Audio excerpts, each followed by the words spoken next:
Barangay Love Stories. Love Stories.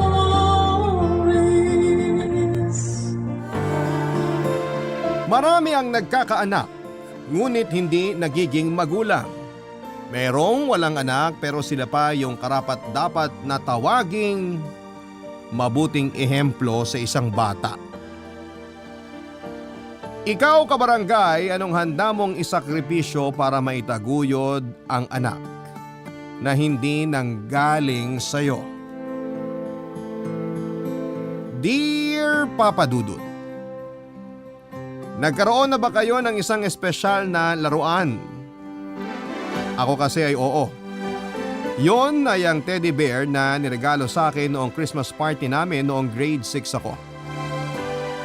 Yun po ang unang laruan ko, Papa Dudut, kaya naman mahal na mahal ko ang teddy bear ko.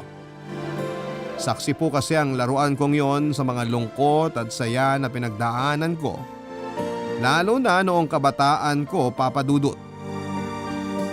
Pero bago ko po palawakin ang kwento ko ay gusto ko po munang magpakilala sa inyo.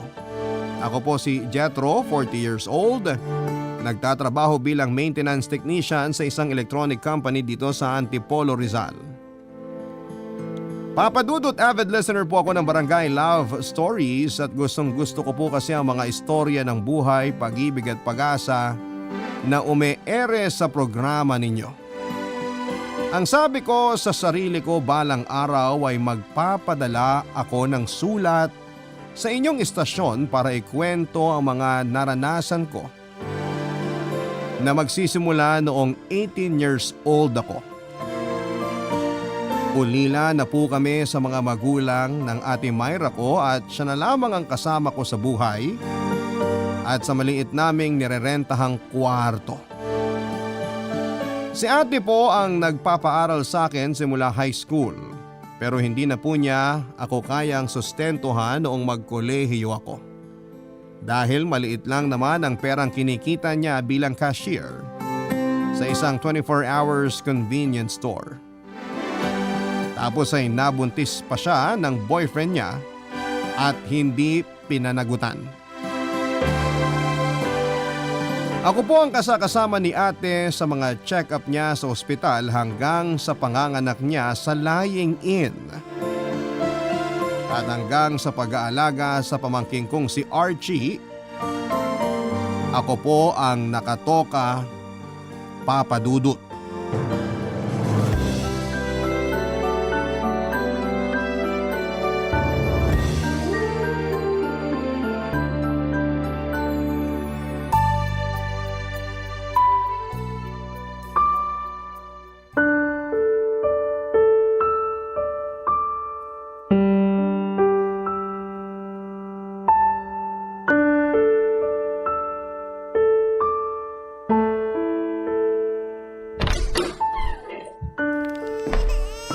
Si baby ba yun? O Jethro, nandiyan ka na pala.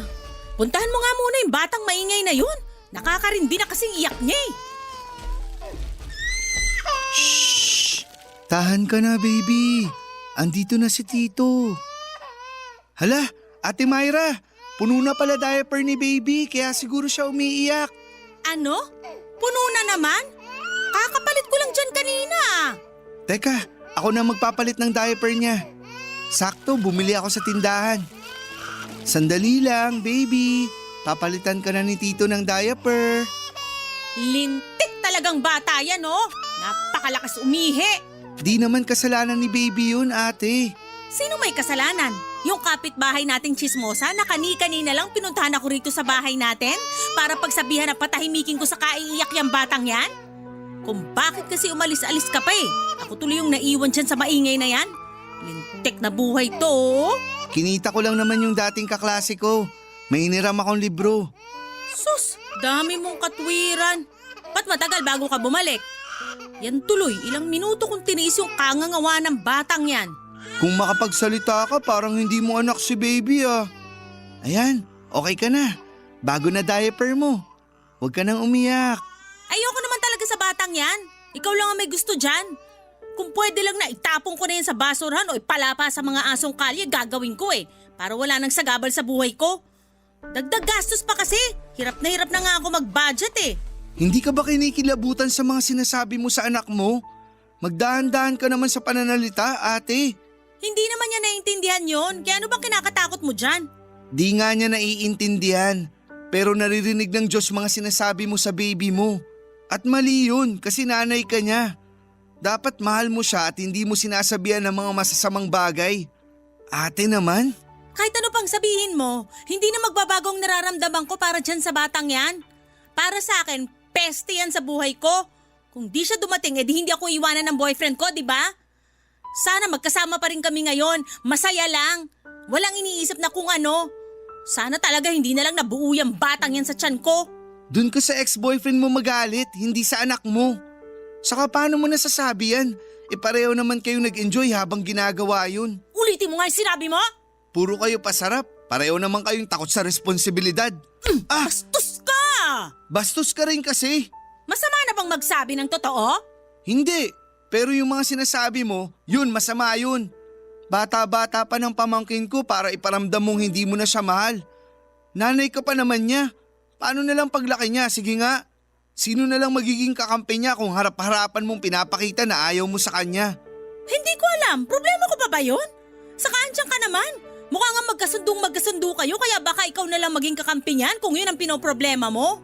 Para ka namang ewan, Ate Myra. Huwag mo na kasing ipilit sa akin na magustuhan ko yung batang yan.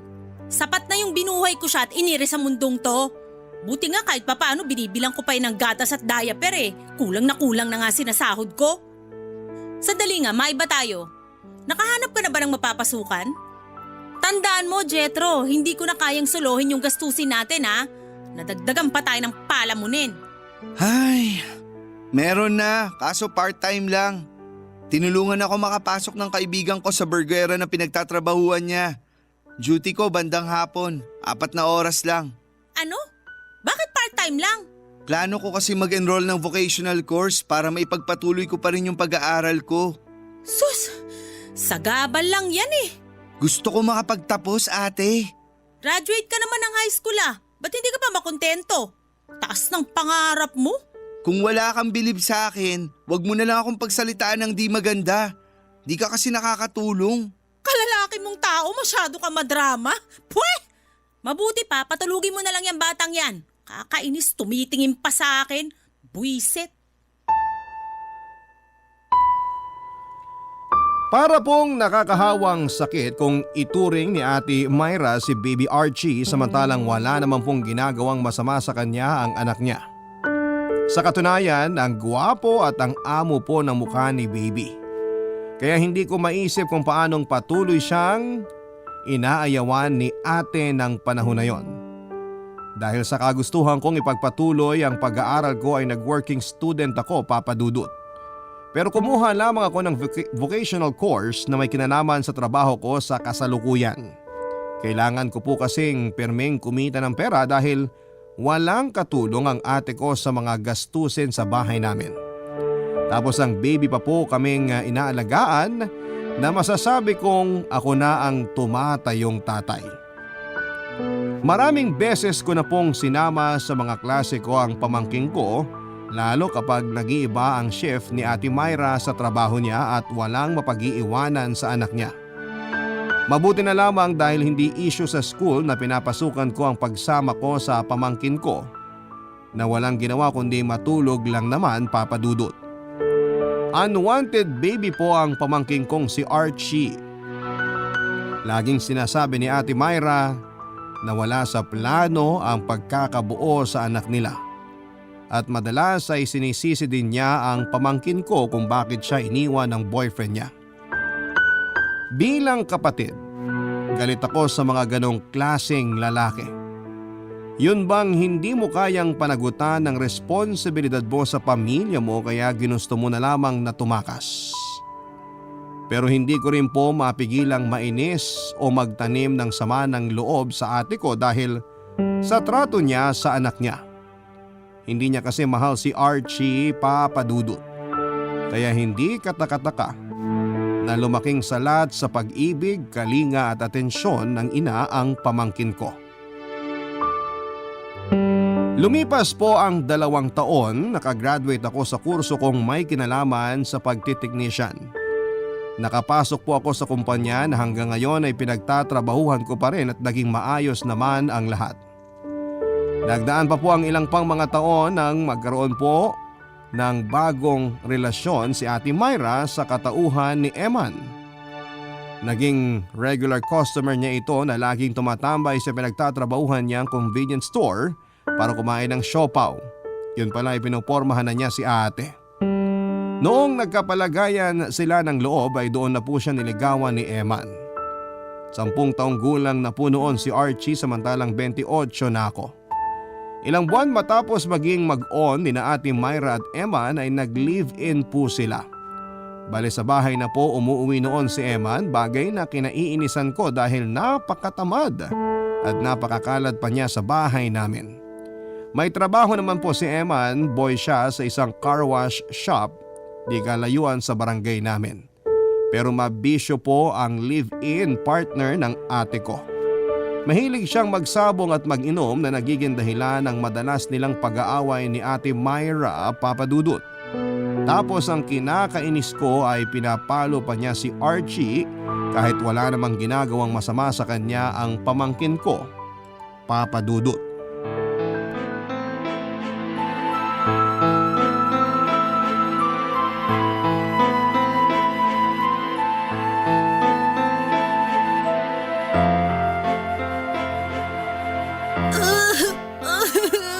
Lintik ka talaga! Napakasutil mo! Tama na po, Papa! Sinong papa? Hindi mo ako papa! Loko tong batang to! Tama na po, nasasaktan na po ako! Masasaktan ka kasi lakas amats mo! Hey! Ano ba yan? Ang ingay-ingay nyo naman, Eman! Mama! Hoy, halika rito Archie! Hindi pa ako tapos sa yung mokong ka! Bitiwan mo nga kung bata ka! Eman, ano na naman bang ginawa sa'yo ni Archie? Ba't di mo tanungin yung magaling mong anak? Ikaw na lang sumagot kasi wala rin ako mapapala rito. Archie, sinabing tumigil ka na sa kakaiyak eh! Anong nangyayari dito? Bakit umiiyak si Archie? Tito! Ay naku! Bahala na nga kayo dyan! Yung niluluto ko doon nasusunog na! Tahan na, Archie. Nandito na si Tito. Kuya Eman, ano na namang ginawa mo sa pamangkin ko? Huwag ka sa akin magtanong. Ba't di yung engot na yung tanungin mo nang malaman mo na nakakabwisit yung ginawa niya? Archie, ano bang ginawa mo? Yung damit po ni Papa, ginamit ko pong pamunas nung natapon ko yung tubig kanina. O, tingnan mo. Di ba naman isa't kalahating tanga eh? Kaya bago-bago nung damit ko tapos gagawin lang basahan. Nasaan bang utak mong bata ka? Nasa talampakan? Huh? Ikaw tong tanga. Anong sabi mo? Sabi ko, tanga ka. Kasi pati bata, pinapatulan mo. Manong pagsabihan mo ng maayos yung bata, hindi yung sinasaktan mo. Paano mo naman nalaman na sinaktan ko yan? Eh wala ka pa naman dito. Hindi naman iiyak ng ganyan si Archie kung hindi mo pinalo. Akala mo ba hindi ko alam na sinasaktan mong pamangkin ko? Baka masuntok kita. Sige, gawin mo! Akala mo di ako gaganti? Sumusobra ka na sa pananakit mo sa pamangkin ko! Tito, Akala mo atrasan kita? Pakayabang mong patpating ka. Lampa ka naman. Sinong lampa? Aray! tama na po! Ha? Sino sa atin lampa? Ay anak ng teteng! Jethro! Anong ginawa mo kay Eman? Ay, mahal! Ayos ka lang ba? Paano ko magiging maayos?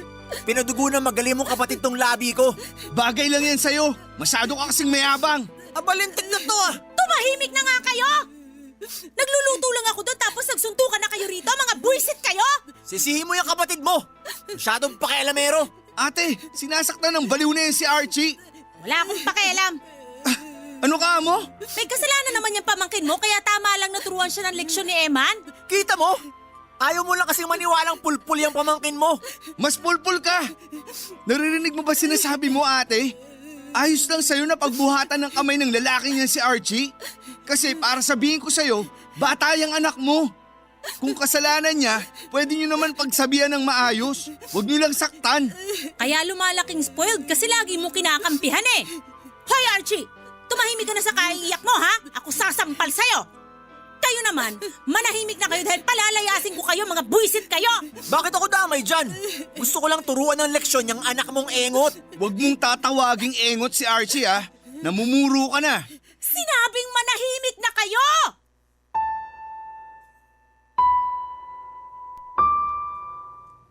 Para sa akin ay walang karapatan ng kahit na sino na pagbuhatan ng kamay ang pamangking ko. Na halos ako na ang nagpalaki.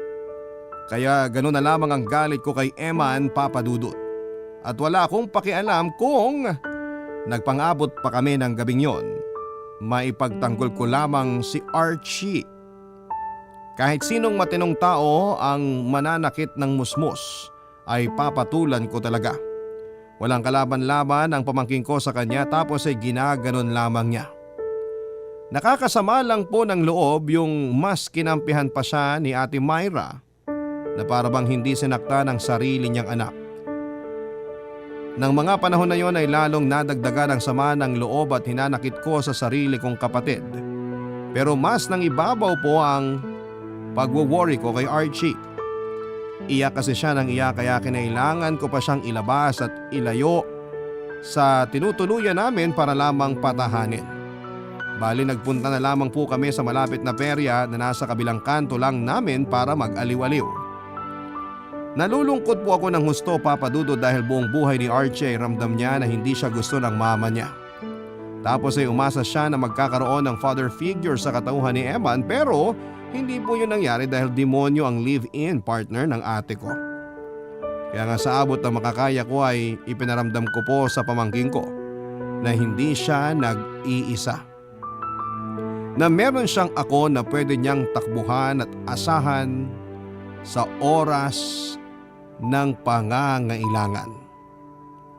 Palibhasa nakikita ko kasi sa kanya yung batang ako. At ayoko pong maranasan niya yung pakiramdam na walang nagmamahal sa kanya habang lumalaki siya. Papa Dudut. Barangay Love Stories. Barangay Love Stories. Nang mga panahon na yon, ako na po ang nagpapaaral kay Archie dahil ayaw na siyang sustentuhan ng sarili niyang ina. Lagi niyang sinasabi na hindi naman daw po worth it na papasukin pa niya sa eskwelahan ng anak niya sa lalaking nang iwan sa kanya, Papa Dudut. Mas mabuti pa raw na magbanat na lamang ng buto ang pamangkin ko para nakakatulong sa kanila. Minsan na pong pinasama ni ate kay Eman si Archie para maging car wash boy pero sinusundo ko po siya sa talyer nang malaman ko yon at sinabing huwag nang bumalik doon dahil ako na po ang magpapaaral sa kanya. Kahit naman papaano may trabaho ako at wala akong sinusustentuhang anak o asawa. Doon na po lalong nainis sa akin si Ate Myra at Emma na parabang pinanghihimasukan ko raw ang pamamalakad nila sa pamilyang plano nilang buuin. Pero para sa akin ay may karapatan si Archie na makapag-aral at hindi nila yon dapat ipagkait sa pamangkin ko. Nakikita ko naman po ang pagsisikap ng batang tinuring ko ng parang anak, Papa Dudut. Matalino po si Archie, star student siya lagi sa eskwela simula noong grade 1 siya. At kahit na madalas walang bilib sa kanya ang mama niya, hindi po ako nagkukulang ng pagpapaalala kay Archie na magaling siyang bata. At balang araw ay matutupad niya po ang pangarap niya. Kaya lang isang gabi ay kinausap po ako ni Ate Myra tungkol sa isang bagay na hindi ko inaasahang sasabihin niya.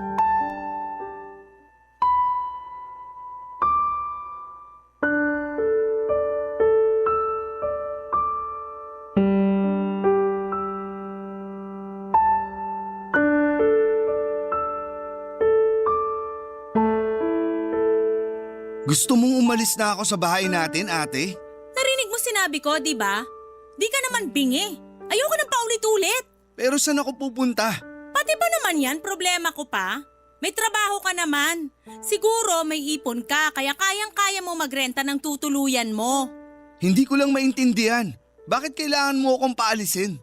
Ay, Jetro, hindi ka ba talaga makaramdam? Masyado nang masikip tong bahay natin para sa ating apat. Tapos lagi pa kayo nag-aaway ni Emma, nakakapikon na. Halata namang ayaw niyo sa isa't isa kaya nga sinasabi ko na umalis ka na. Gusto mo na ako yung umalis imbis na yung demonyo mong live-in partner? Ang bira, Ate Myra. Kapatid mo ko. Magkadugo tayo. Oo na, nandun na ako. Pero intindihin mo sana. Hindi habang buhay pwede tayong tumira na magkasama sa iisang bubong. Wala ka bang planong bumuo ng sarili mong pamilya? Kasi tumatanda ka na. Bakit naman napunta dyan ang usapan? Pakabobo mo naman.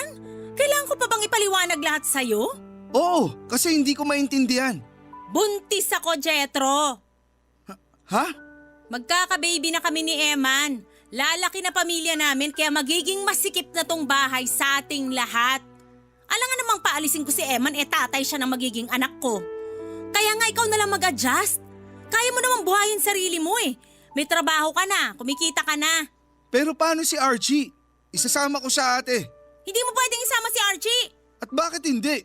Anak ko pa rin siya. Ako pa rin nanay niya. Nanay ka, pero ako ang nagpapaaral sa kanya. Ako ang nagmamahal sa kanya, hindi ikaw. Sa mata ng Diyos at sa batas ng tao, mas may karapatan ako kay Archie. Kaya wag ka na makipagtalo. Nag-usap na kami ni Eman. Siya na raw magpapaaral sa anak ko kaya hindi mo na kailangang isipin yung tungkol sa bagay na yon. Sarili mo na lang isipin mo, Jetro. Hindi mo na kailangang panghimasukan yung pamilya namin. Ate ba talaga kita? Kasi kung oo, bakit ganyan ka kasama sa sarili mong kapatid? Matanda ka na. Huwag mo nang pagsiksikan sarili mo sa puder ko kasi ginawa ko na yung parte ko na buhayin at pag-aralin ka nang mamatay sina nanay at tatay. Bigyan mo naman ako ng karapatang isipin yung kapakanan ko. Hindi yung sumasabit ka lagi sa buhay ko. Walang masama sa ginagawa ko kasi kinakausap kita ng maayos. Ikaw to naglalagay ng kulay sa mga nangyayari. Hindi na ba pwedeng magbagong isip mo, ate? Di naman ako nagkukulang sa pag-aambag sa bahay natin eh. Ba naman yan, Jetro? Di mo pa rin gets? Ayaw na nga kitang kasama kasi sagabal ka sa pamilya namin ni Eman. Lubayan mo na kami. Hayaan mo na kami maging buong pamilya. Hirap mo naman paintindihin. Bobo ka ba? Ay, Kung wala ka nang sasabihin, magsimula ka na magligpit ng gamit mo. Yung spasyo mo kasi plano namin gawing karugtong ng tinutulugan namin para lumaki-laki. Kaya sana sa makalawa, nakaalis ka na. si Archie. Pupuntahan ko pa rin dito si Archie, ate. Pwede puntahan mo. Huwag mo lang tatangayin anak ko kasi magkakabaranggayan tayo. Hindi naman kita inaalisan ng karapatan sa kanya kasi pamangkin mo pa rin siya. Pero pag gumawa ka ng bagay na hindi ko gusto, di ako magdadalawang isip na ipakulong ka. Hindi naman kailangang umabot sa ganun. Dahil di naman ako kriminal, ate. Kapakanan lang ni Archie ang iniisip ko. Siyempre mahal ko yung pamangkin ko. Simula bata yan, ako na nag-alaga sa kanya. Dahil ikaw na sarili niyang ina, walang pakialam sa kanya. Manahimik ka na ha? Totoo naman sinasabi ko ah. Mas mahal mo pa yung Emma na yan kaysa sa anak mo. Tapos ngayon bigla mong sasabihin na gusto mong magpakananay kay Archie? Ginagalit mo talaga ako, Jetro? Baka gusto mong pagbawalan kitang makita pamangkin mo. Sige. Ate naman, mahal na mahal ko si Archie. Huwag mo naman siyang ilayo sa akin. Kaya nga manahimik ka na sa mga panunumbat mo. Kung makapagsalita ka parang hindi kita binuhay nung bata ka. Hoy, para sabihin ko sa'yo, kung masamang ina nga ako sa anak ko, sana nauna na ako naging masamang ate sa'yo. Sana noon pa lang pinabayaan na kitang manlimos dun sa kalye para damputin ka ng mga otoridad at dalin sa bahay ampunan. Pero ginapang kita, pinakain, pinag-aral. Gusto ko lang naman na umalis ka na sa bahay namin tapos hindi yung dami mo pang sinasabi, nakakainit ka ng ulo. Labag po sa loob ko na paalisin ni Ate Myra sa nirerentahan naming apartment pero wala na akong nagawa nang bigyan niya ako ng palugit. Para sa kanya ay siksika na raw kami sa maliit na paupahang yon kaya dapat na magkanya-kanya na kami. Tapos na rin daw ang responsibilidad niya sa akin at matanda na ako para hindi bumukod. Saka nang ipagtapat niya pong buntis siya sa anak nila ni Eman ay lalo ko pong naramdamang wala na akong puwang sa pamilya nila. Nakakatampo lang kasi kapatid niya ako pero kung paalisin niya ako ay para akong ibang tao. Nang makahanap ako ng rerentahang apartment malapit sa pinagtatrabahuhan ko ay umalis na nga po ako sa poder ng ate ko, Papa Dudut. Sa pag-iisa ko sa 4 na sulok ng maliit na kwartong inuupahan ko, naramdaman ko po yung labis na lungkot. Yun din ang eksaktong pakiramdam ko noong magkasunod na namatay ang mga magulang namin dahil sa sakit at aksidente. Opo, inalagaan ako at pinag-aral ni Ate Myra. Pero hindi naman kami ganon ka-close, Papa Dudut.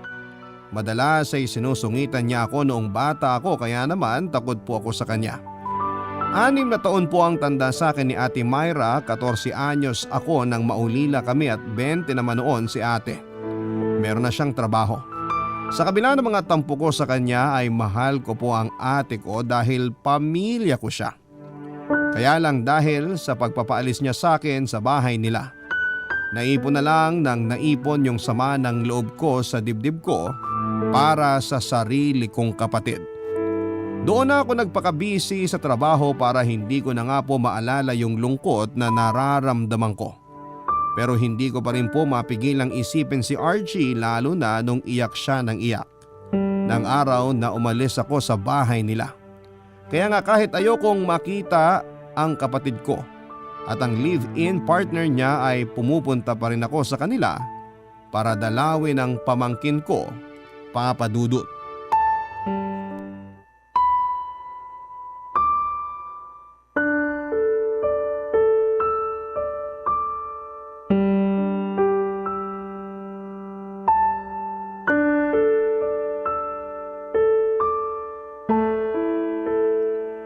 Hindi ko maintindihan.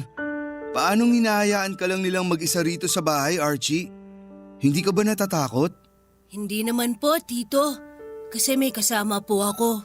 Ha? Kasama? Opo. Kukunin ko po sa damitan ko para makita nyo. Ano kayang sinasabi ng batang to na kasama raw niya? Ito po, Tito, oh. Si Teddy Bear. Saan mo nakita yan? Doon po sa dati niyong damitan. Sa inyo po ba to? Oo, sa akin nga to, Archie. Di ko napansin na naiwan ko pero mabuti dahil nakita mo. Maalikabok nga po nung nakita ko tapos sabi ni Mama itapon ko na raw kasi baka sinusurot na. Kaso umiyak ako. Sabi ko lalabang ko na lang. Buti pumayag siya. Tingnan niyo, ganda-ganda na. Oo nga, para na ulit bago. Buti na lang nilaban mo at inalagaan yung teddy bear ko. Opo, kasi pag nalulungkot ako, niyayakap ko lang si Teddy Bear. Tapos nawawala na po yung lungkot ko. Lagi ko rin siyang katabi pag natutulog ako. Saan po to galing, Tito? Regalo sa akin yan nung Christmas party namin. Masaya ako kasi yan yung kauna-unahan kong laruan. Katulad mo, si Teddy Bear din yung kasakasama ko noon at kausap kapag mag-isa lang ako. Ilang beses na rin niyang tinapon ni Ate Myra kasi matanda na raw ako para magkaroon ng laruan. Pero nahahanap ko pa rin. Pinagtatapon niya tapos dinadampot ko si Teddy Bear para laban at itago sa kanya. Mabuti na lang nakita mo siya. Sa'yo na lang yan, Archie. Promise po, iingatan ko po to, Tito. Promise ha? Para kahit wala na ako rito sa bahay niyo. Kunwari kasama mo pa rin ako kasi meron ka ng Teddy Bear. Ay, di ka na po ba babalik dito? Miss na po kita. Kahit gusto ko, komplikado Archie. Pero lagi naman kitang pupuntahan dito para di mo ako masyadong mamiss. Kumusta ka naman? Di ka ba sinasaktan ng Emma na yon? Di naman po, pero madalas pa rin siyang galit sa akin. Si Mama po masungit pa rin.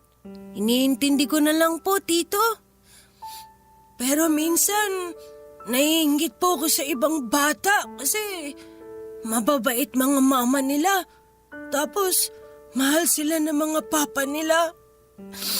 Ikaw na lang po yung nagmamahal sa akin tapos hindi pa kita laging kasama.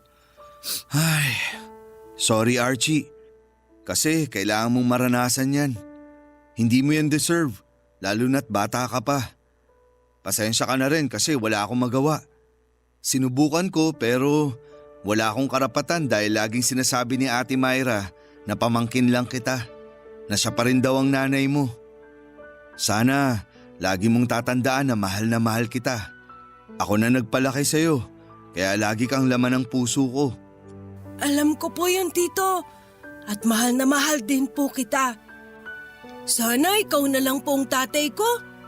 Kasi mas anak pa po trato niyo sa akin kaysa kay mama eh.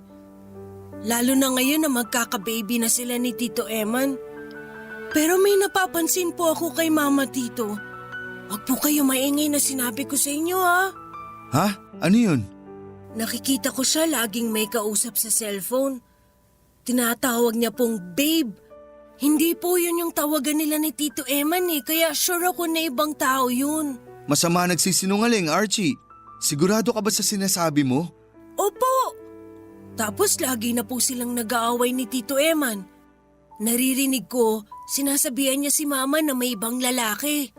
Sinasabi naman ni Mama na wala, na nag-iimbento lang si Tito Eman. Pag nagsisigawan na po sila, natatakot ako eh. Kaya nagtataklob ako ng kumot tapos niyayakap ko si Teddy Bear. Kung totoo nga yan, sana lang maisip ni Ate Myra na malaking gulo yung pinapasok niya. Magkakaanak na sila ni Eman. Tapos nakuha niya pang manlalaki. Hindi ko na talaga kilala ang ate ko.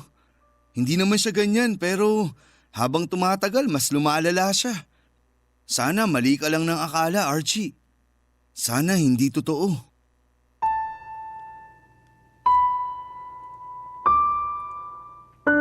Hindi po ako makapaniwala sa mga sinabi ni Archie tungkol sa ate ko, Papa Dudut. Alam ko kasi na hindi sinungaling ang pamangkin ko pero hindi ko pa po kinumpronta si Ate Myra dahil may samaan pa po kami ng loob ng panahon na yon.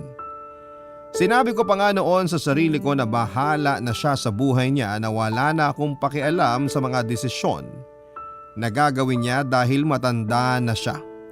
Kung gusto niyang sirain ng pamilya na binubuo nila ni Eman, nasa kanya na yon. Aaminin ko po na naging matigas ang puso ko para sa sarili kong kapatid ng panahon na yon, Papa Dudut.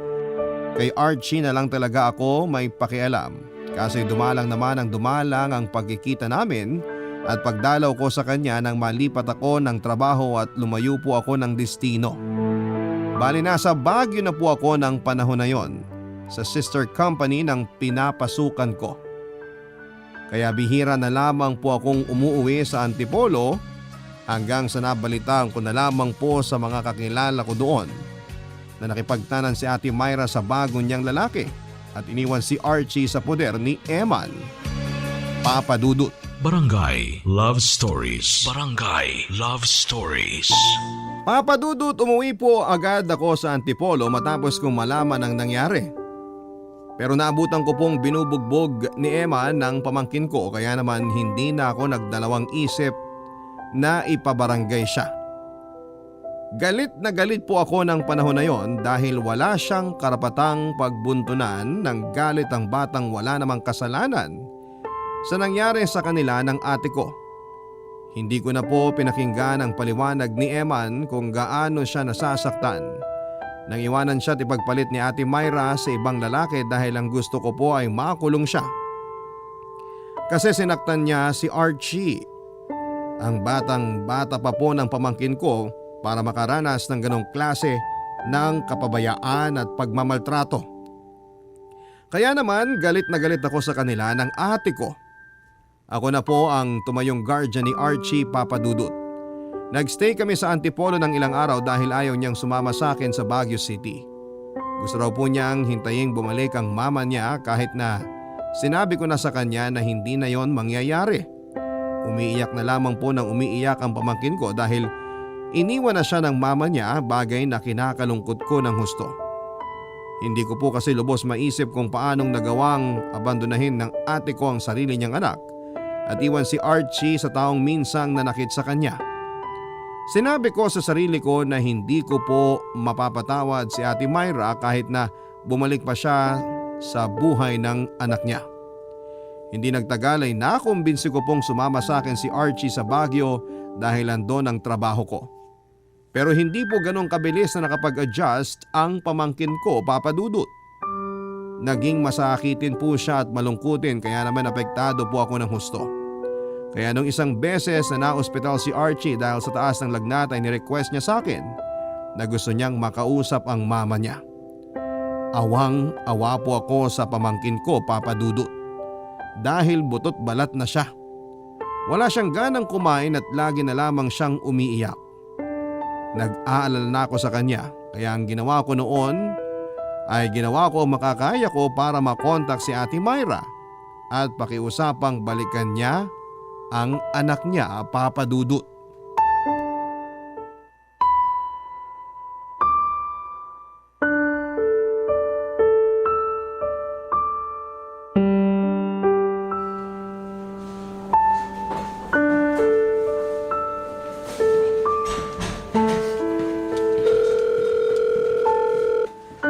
Tagal namang sagutin. Sabi ng kapitbahay namin, ito raw bagong number ni ate. Hello? Hello? Ate Myra? Jetro! Naknang tok neneng! Paano mo nalaman tong bagong number ko? Di na mahalaga yun. Teka, asan ka ba? Bakit mo ba? Ate Myra naman. Nasa ospital kami ngayon ni Archie. Sinugod ko na siya rito kasi mataas lagnat niya. Pero hinahanap ka niya. Gusto ko raw niyang makausap kaya nga ginawa ko lahat para makontak ka lang. Hirap mo talagang umintindi eh. Kaya ko nga iniwan niyang batang yan kay Eman kasi sawang-sawa na ako sa kanilang dalawa. Oh, nasa'yo na naman pala siya eh. Di ikaw na bahala dyan. Wala na akong pakialam sa kanya. Ano ka mo? Hindi ka man lang ba kinikilabutan sa sinabi mo? Anak mo si Archie, ipapaalala ko lang sa'yo. Anak na hindi ko ginusto. Napakasama mo naman. Mangilabot ka nga ate. Hindi na ako marunong kilabutan. Alam mo naman na ayoko talaga sa batang yan noon pa man. Di ko yan ginusto kahit galing pa siya sa tiyan ko. Sinubukan ko naman kaso wala talaga. Hanggang sa napag-isip-isip ko na gusto ko na magsimula ng panibagong buhay na hindi siya kasama. Sakto, nakilala ko tong mister ko. Mas nakakalamang kay Eman kaya pati siya sinipa ko na rin sa buhay ko. Ayoko kasi talaga ng mga batugan at walang alam kundi magsabong. Wala na akong pakialam sa mga dahilan mo. Sana sa akin mo na lang iniwan si Archie. Kung hindi ko pa nalaman sa mga kakilala natin sa Antipolo, yung ginawa mong pang-iiwan sa kanya sa poder ng Emma na yun, baka hindi ko na naabutang buhay ang pamangkin ko. Kaya nga umuwi ako agad. Tapos alam mo bang nadatnan ko lang naman na binubugbog ng walang hiyang lalaking yon ang anak mo. Gabi-gabi kong tinatanong ang Diyos kung paano ka naging ina, kung malademonyo yung ugali mo. Wala kang konsensya, Ate Myra. Napakasama mo. Sabihin mo na gusto mo sabihin wala na akong pakialam. Sa kamalay natin pasaway yan si Archie kaya nasaktan ni Eman. Sutil din naman kasi ang pamangkin mo. Hindi totoo yan. Mabait na bata si Archie. Kayo ng Emma na yun yung masasamang tao rito. Sana hindi ka na lang niya naging nanay kung hindi mo lang din siya kayang mahalin. Wag mo na nga akong dramahan. Kakarindi ka eh. Kung gusto mo, ikaw na lang magmahal sa pamangkin mo. Total close naman kayong dalawa. Parang tatay na nga turing niya sa'yo, di ba? Di ka ba natutuwa? May instant anak ka na? Tantanan niyo na ako ha. Nakakabwisit na kayo. Kayo na lang magsama. Wag niyo na akong isali kasi may sarili na akong pamilya. Sige na. Bababa ko na tong phone kasi baka hanapin na ako ng asawa ko. Sabihin mo na lang kay Archie na hindi na ako babalik kaya wag na siyang maghintay. At kumain ka mo siya kung gusto niyang gumaling dahil kung ayaw niya, bahala siyang mamatay. Ate Myra? Ate Myra!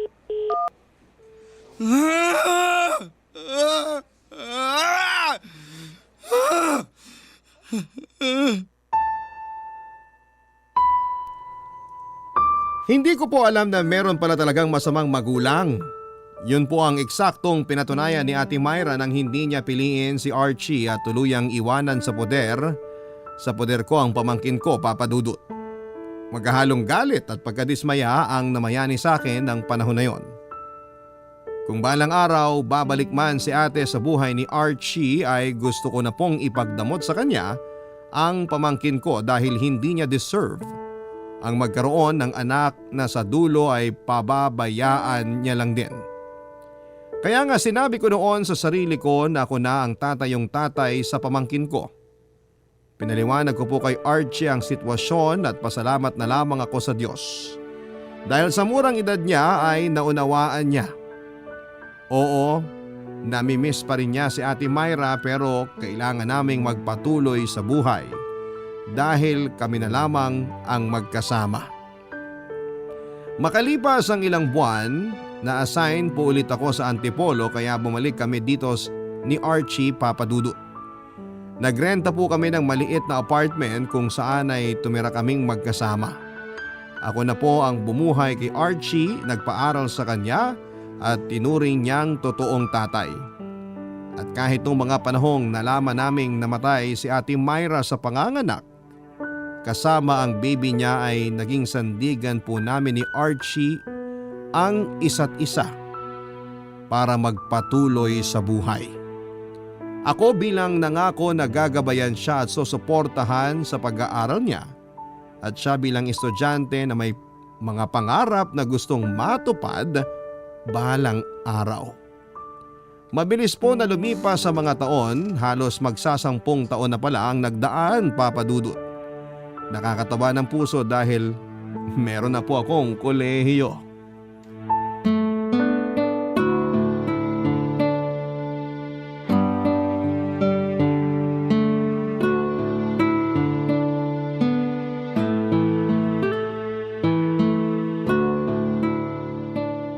Sigurado po ba kayo na kaya nyo pag pumasok ako sa school bukas?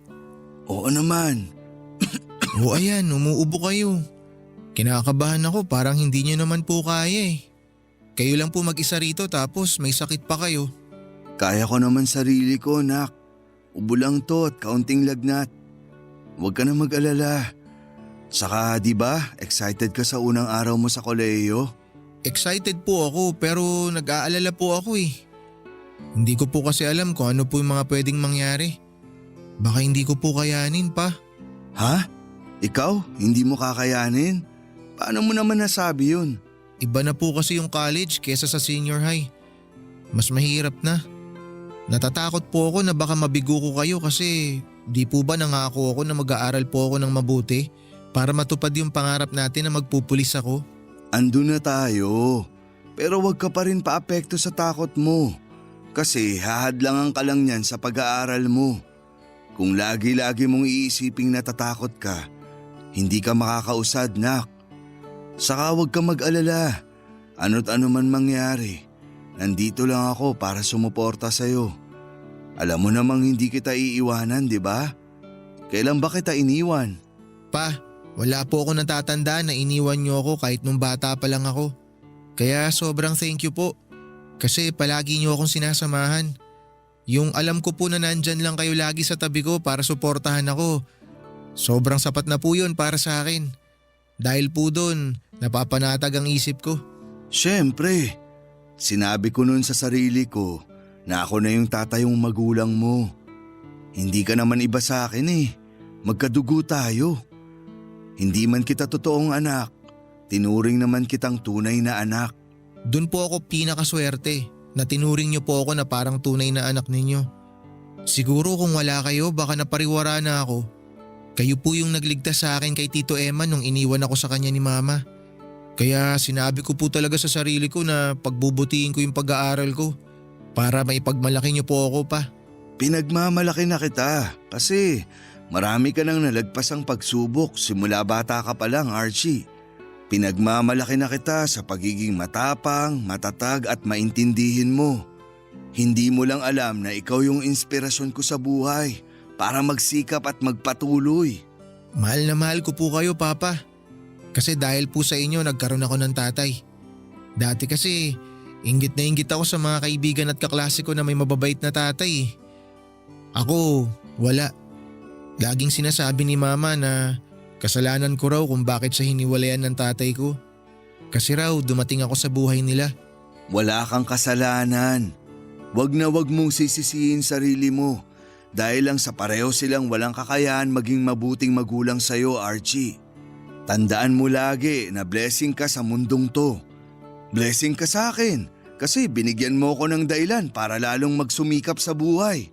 Alam niyo pa, wala nga akong mabuting tatay pero meron naman po akong mabuting tito. Tapos ngayon, papa ko na rin kayo. Kaya thank you po talaga. Sana Papa gumaling ka na agad para hindi na ako mag-alala. Gagaling din ako. Huwag ka sabi mag-alala. Kaunting pahinga lang to. O siya, matulog ka na. Maaga pa klase mo bukas. Hindi ka pwedeng malate. Sige po, good night po Papa. Promise, uuwi po ako na maaga pagkatapos ng klase namin bukas. Tapos kukwentuhan ko po kayo kung ano yung mga nangyari sa araw ko. Hihintayin ko, anak. Good night din sa'yo. I love you po. Mas love kita, anak.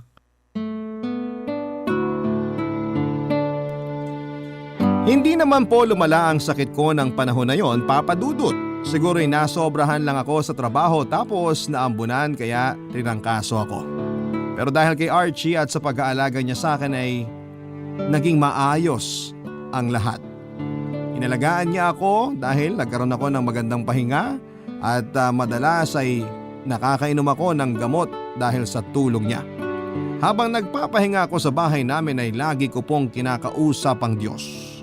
At nagpapasalamat sa Kanya dahil patuloy niya kaming pinagpapala at iniingatan ni Archie, Papa Dudut. Salat man kami sa yaman at material na bagay ay punong-puno naman po ng pag-ibig ang munti naming pamilya ng pamangkin ko. Doon pa lang ay masaya na ako. Sa kasalukuyan ay nasa 3 taon na po sa college si Archie at patuloy ko po siyang iginagapang sa pag-aaral niya. Kitang-kita ko rin kasi kung gaano kasikap ang pamangkin ko na itinuring ko ng tunay na anak, Papa Dudut. Kung tatanungin ako ng mga kabarangay natin kung wala ba akong planong bumuo ng sarili kong pamilya, wala na po dahil masaya na akong kasama si Archie. Masaya na akong maging tatay sa kanya at magulang, bagay na hindi nagawa ni Ate Myra sa sarili niyang anak. Siguro ganon talaga. Kung ano yung pagkukulang na naranasan natin, ayaw nating ipasa sa mga mahal natin sa buhay. Kaya nga araw-araw ay ginagawa ko ang lahat para mapunan ng pagkalinga, pag-ibig at pagsuporta ang puso ni Archie para pag tumanda na siya ay hindi na niya maipasa sa magiging anak niya yung mga malulungkot at masasakit na bagay na naranasan niya simula pagkabata. Maraming salamat po, Papa Dudut, sakaling mapili po ninyong i-ere ang storya ng buhay naming magtiyuhin. Sana po ay kinapulutan po ito ng aral at inspirasyon ng ating mga kabarangay. Lagi po kami nakatune in sa inyong istasyon at para sa amin ni Archie, ang Barangay LS po ang number 1. God bless po and more power sa inyo. Ang inyong forever kapuso at kabarangay, Jetro. Nagustuhan ng iyong napakinggan? Ituloy yan via live stream sa www.gmanetwork.com/radio. Barangay LS 97.1 Forever!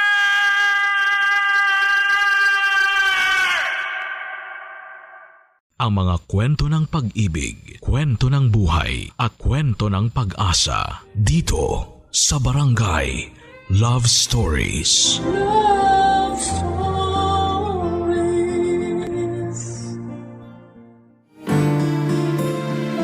Naalala mo ba ang first love mo? Ang unang taong nagbigay ng kakaibang dahilan sa mga ngiti mo. Pero siya rin ang unang tao na bibigo sa iyo. Ikaw, kabarangay, sino nga ba ang first love mo? Papa Dudut. Ako nga pala si Dave, 35 years old na sa kasalukuyan. Gusto ko lang ikwento sa inyo ang tungkol sa first love ko taong 2000 nang makilala ko po siya. Saktong bagong taon, January 1, 2000, 10 taong gulang lamang ako noon.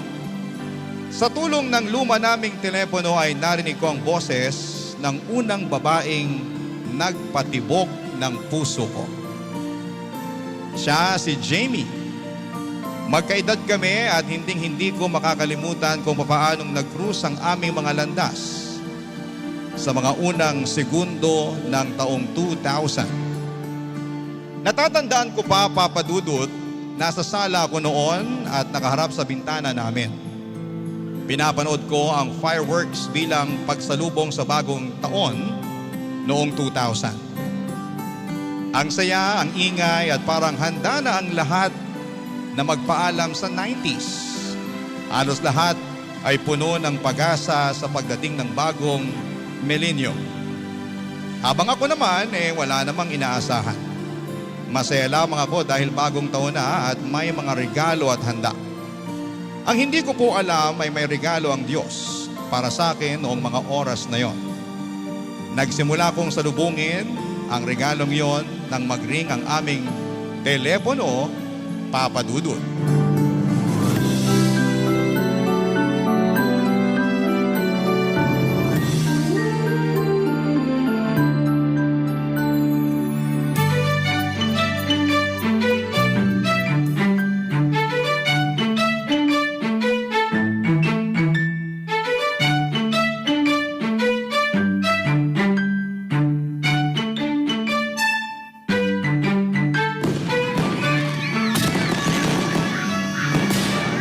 Happy New Year!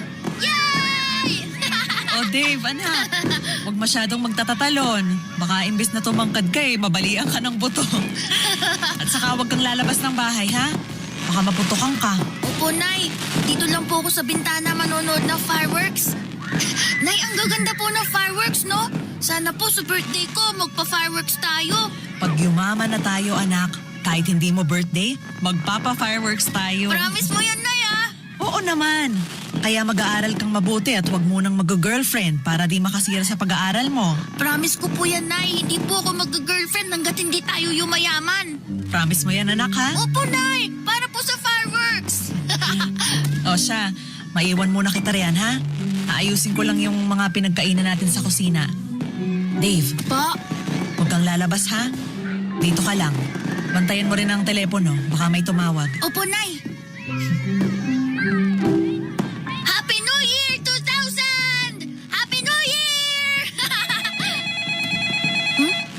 May tumatawag sa telepono? Hello? Happy New Year! Sino po ito? Hello? Magsalita po kayo. Kung hindi ka magsasalita, ibababa ko na to. Huwag kang nanloloko ha. Bagong taon ngayon. Dapat magbago ka na.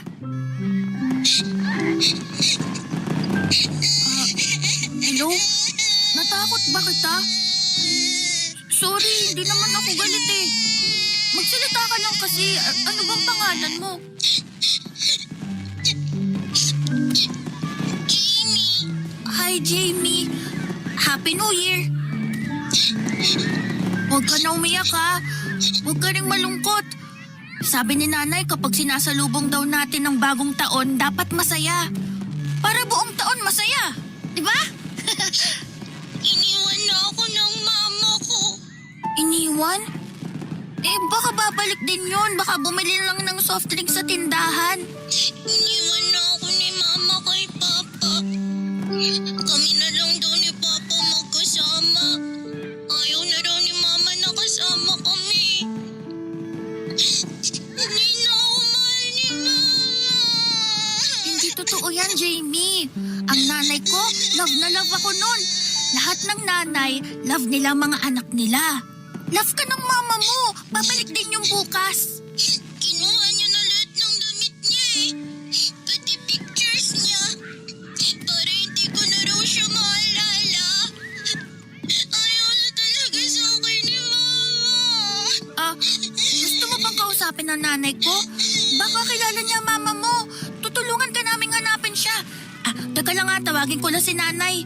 Huwag mo muna itong ibababa para... Huwag na! Baka mas lalong di bumalik si mama. Sabi niya kasi kay papa, huwag na namin siyang hahanapin. Hindi ko kasi alam kung anong gagawin eh. Di ko alam paano ka tutulungan. Ayaw mo naman kausapin ng nanay ko. Ikaw lang ang gusto kong kausap ngayon. Kasi natatakot ako sa fireworks eh. Ha? Bakit ka naman matatakot sa fireworks? Ang ganda kaya. Paborito ko yung fireworks. Pag yumaman na ako, magpapa-fireworks ako araw-araw. Takot kasi ako sa ingay. Ayoko nang maingay. Asan ba papa mo? Magpasama ka muna sa kanya para hindi ka matakot sa fireworks. Mali siya eh. Mag-isa lang ako dito sa bahay. Sabi niya, iinom lang daw siya kasama yung mga kaibigan niya. Bukas na lang daw siya uuwi. Ganun ba? O sige, di mag-usap na lang tayo para hindi ka na maingayan sa fireworks. Okay lang ba? Di ba paborito mo ang fireworks? meron pa namang fireworks next year eh. Ako nga pala si Dave. Hi, Dave. Salamat sa pagsagot mo sa tawag ko, kahit hindi mo ko kakilala. Okay lang yun. Ginawa ang telepono para sagutin. Happy New Year, Jamie. Happy New Year din.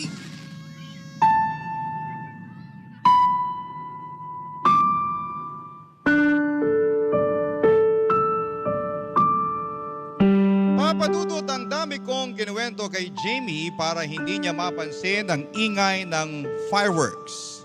Kahit sa totoo lang ay gusto ko pang tumambay sa bintana para panoorin ang mga makukulay na fireworks. Kaya lang kailangan ako ni Jamie. Hindi ko siya pwedeng babaan ng telepono. Kawawa naman siya. Kaya hanggat hindi nauubos sa mga tunog ng paputok sa paligid ni Jamie ay hindi ko binaba ang telepono. At buti na lang at ginawa ko yon, Papadudot, kasi yun na ang simula ng friendship naming dalawa. Marami na kaming alam tungkol sa isa't isa, mula sa mga paboritong pagkain hanggang sa paborito naming palabas sa TV. Mula nung nakausap ko si Jamie, ang saya ko na palagi.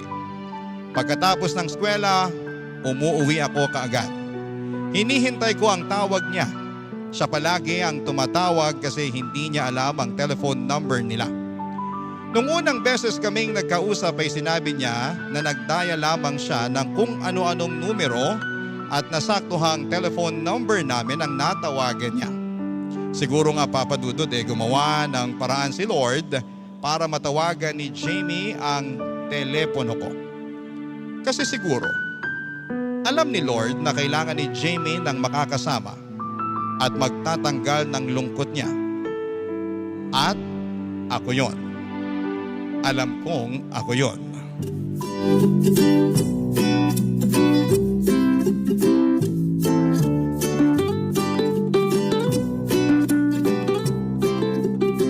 Ang tagal namang tumawag ni Jamie. Nagmadali pa man din ako umuwi. Sana pala nakipaglaro muna ako ng text at Holland sa mga kaklase ko. Abang ka na naman sa telepono, Dave. Ginulat niyo naman po ako. Nagulat ba kita? Ay, pasensya na. Nakatuto ka kasi sa telepono natin. Hindi mo na tuloy napansin na nakalapit na ako sa'yo. At bakit hindi ka pa rin nagpapalit ng pambahay, ha? Hubarin mo na yung uniform mo para malabhan ko na mamaya. Mamaya na lang po, Nay. May hinihintay lang po ako. Inaabangan mo na naman ba? Yung tawag ni Jamie? Nay! Hindi Hindi raw, namumula na yung tenga mo. Kilala kita. Kapag namumula yung tenga mo, alam kong nagsisinungaling ka. Kasi hindi pa po tumatawag si Jamie. Sabi naman niya tatawag agad siya pag uwi niya galing school. Dapat kanina pa kami magkausap sa telepono. May gusto pa naman akong ikwento sa kanya. Baka naman na-late lang ng uwi galing school. O kaya gumawa muna ng assignment bago ka tawagan. Tatawag din yun. Halika muna sa kusina. Samahan mo akong gumawa ng merienda habang naghihintay sa tawag ni Jamie. Ayoko na, dito muna ako. Baka hindi natin marinig sa kusina pag nag-ring yung telepono. Bakit kasi hindi mo na lang kinuha yung number ni Jamie para ikaw na lang ang tumawag sa kanya? Hindi po kasi niya alam yung telephone number nila Oo nga pala. Sigurado ka bang ayaw mong samahan ako sa kusina para sa merienda mo? May tinapay na putok doon at ipagtitimpla pa kita ng orange juice. Di na lang po ko kakain. Wala po akong gana. Ay naku. Nakwento ko na ba sa'yo kung paano kami nagkakilala ng tatay mo? Hindi pa po. Paano po ba? Tinatawagan ko noon ng ex-boyfriend ko para makipagbalikan. Kaso namali ako ng dial ng number. Ang natawagan ko, telephone number ng tatay mo. Ayun. Unang hello pa lang niya, alam kong siya na. Mula nun, hindi ko na naisip makipagbalikan sa ex ko. Kasi lahat ng atensyon ko, nakuha na ng tatay mo. Kaya malaking parte talaga ng buhay namin ng tatay mo ang telepono. Kaya kahit sabihin na uso naman ng mga cellphone ngayong 2000 sa telepono pa rin ako. Tingnan mo nga Dahil din sa telepono, nakilala mo ang crush mong si Jamie. Binata na ang anak ko. No, hindi ko po crush si Jamie. Friend ko lang po siya. Sus! Maniniwala na sana ako kung hindi lang biglang namula yung tenga mo eh. O sige na po ha. Iiwan ko na po kayo para mabantayan niyo ang tawag ni Jamie. Mahal na Prinsipe Dave.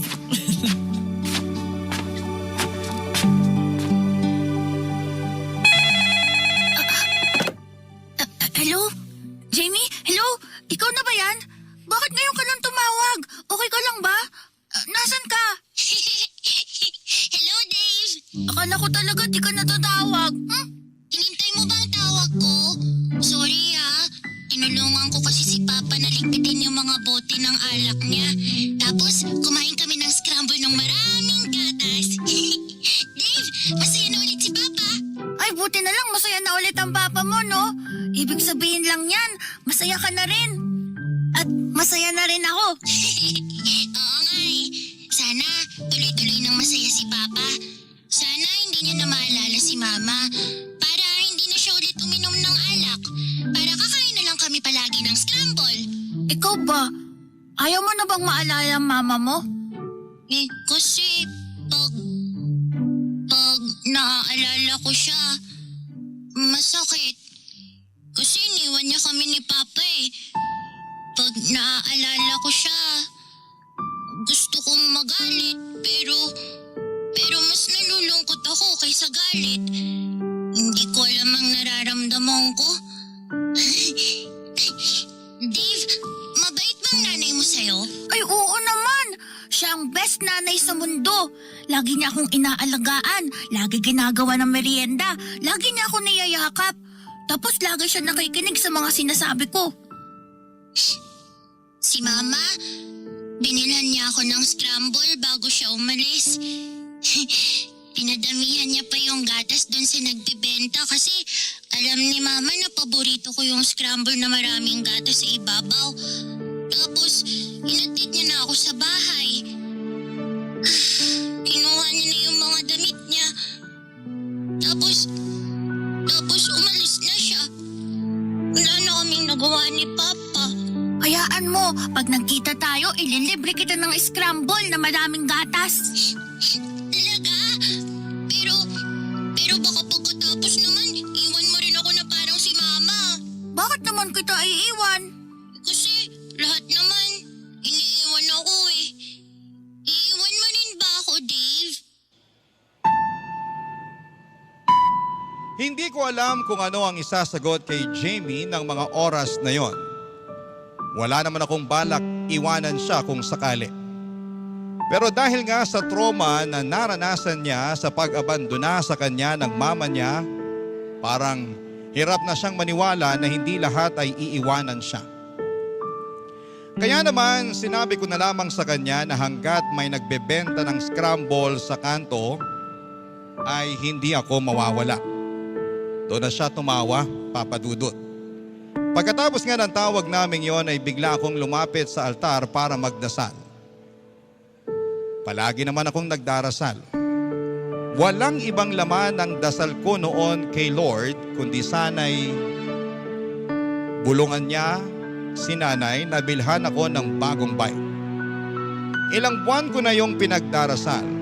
Pero noong mga oras na yon na nagdasal ako ay hindi na tungkol sa bike kundi para kay Jamie na.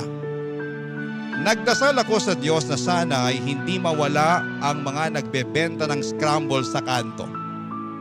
Para matupad ko ang pangako ko kay Jamie na hindi ako mawawala. Sumunod kong dasal ay sana ay maging masaya na ulit si Jamie kahit wala na ang mama niya. Nalaman ko kay Jamie na sumama pala sa ibang lalaki ang mama niya. Hindi na raw niya ito makayana ng pagiging lasenggero ng papa ni Jamie. Sabi pa ni Jamie ay binubugbog ng papa niya ang mama niya sa tuwing nalalasing ito. Kaya sa murang edad ay naintindihan na kahit papaano ni Jamie ang dahilan kung bakit lumayas ang mama niya. Pero ang hindi niya maintindihan ay kung bakit hindi siya isinama ng mama. Love Stories. Barangay Love Stories. Papa Dudut, minsan sinabi ko na kay Jamie na gusto ko siyang dalawin sa bahay nila. Dadalhin ko siya sa tindahan ng scramble na maraming gatas. Pero tumanggi siya. Hindi niya binigay ang address niya at ang sabi niya ay ayaw daw ng papa niya na may dumadalaw sa bahay nila. Nalungkot naman ako, Papa Dudut, kasi gusto ko talaga siyang makita at parang hindi na ako kontento noon na sa telepono lamang kami nakakapag-usap. Gusto ko nang makita ang mukha niya. Yun nga lang, kailangan kong irespeto ang kagustuhan niya. Hindi ko siya pwedeng dalawin sa bahay nila at hindi ko siya pwedeng makita. Sa pagdaan ng mga araw ay patuloy ang naging usapan namin sa telepono. Hindi naman ako pinigilan ni nanay na makausap si Jamie at natutuwa nga siya dahil umuwi na ako ng mas maaga sa bahay. At dahil yon kay Jamie. Para makausap ko siya at isang Biyernes nga ng hapon ay tumawag si Jamie sa akin. Ramdam ko ang lungkot sa boses niya. Iniisip kong baka tungkol na naman yon sa kanyang mama pero tungkol pala sa ibang bagay, Papa Dudut.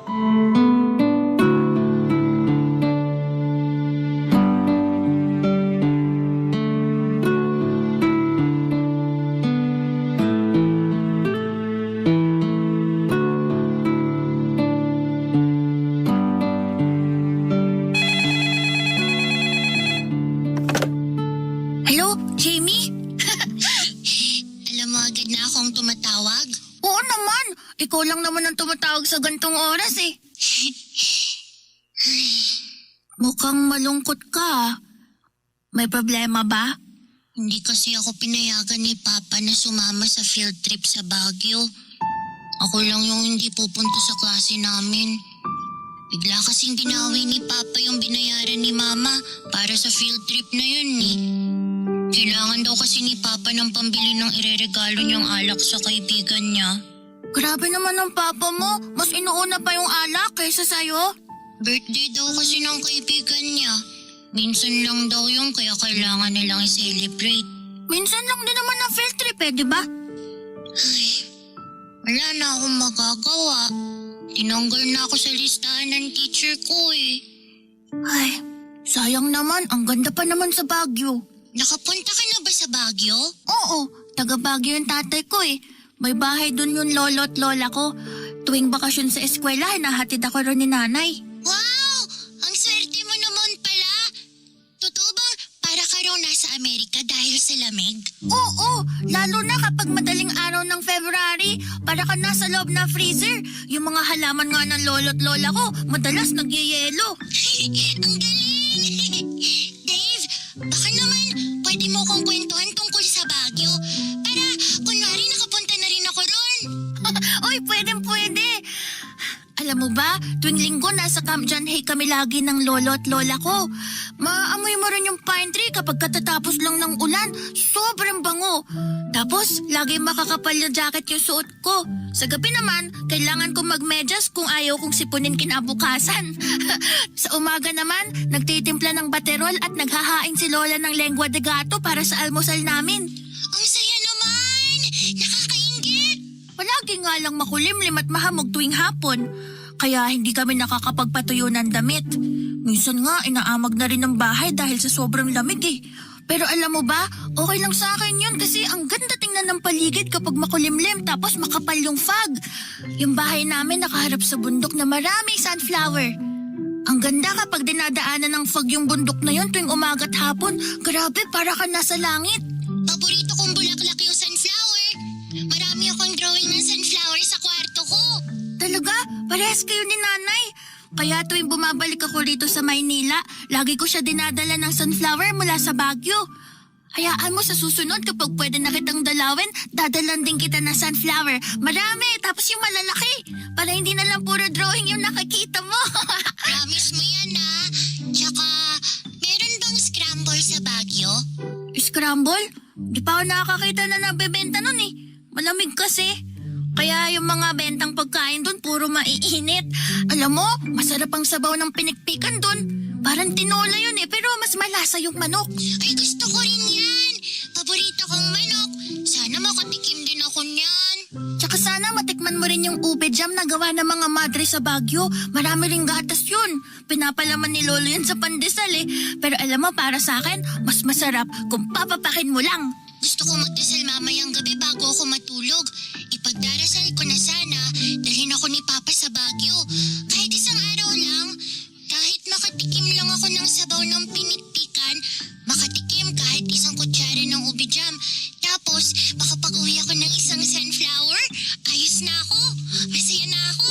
Tsaka wag mo kakalimutan yung baterol at lengua de gato ha. Ay, oo nga pala.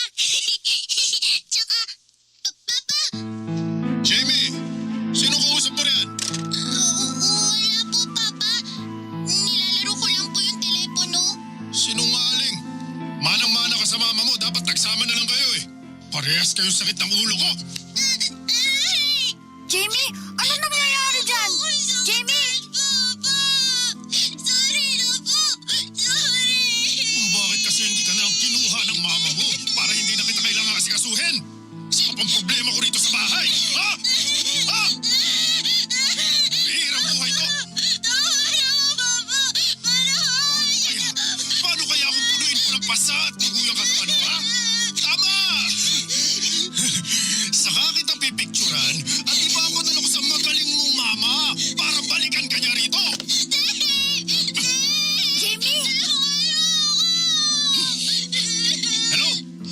Hello? Sino to? Hello po. Huwag na huwag ka nang tatawag ulit dito, ha? Subukan mo lang. Makakatikim ka rin sa akin. Naintindihan mo?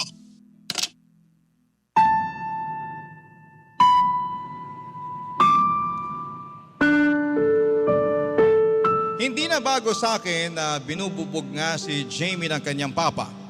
Nagkukwento na niya sa akin noon pa man na nangyayari yon. Mula nang umalis ang mama niya, si Jamie na ang pumalit na binubugbog ng papa niya tuwing nakakainom ito. At walang laban si Jamie, Papa Dudut.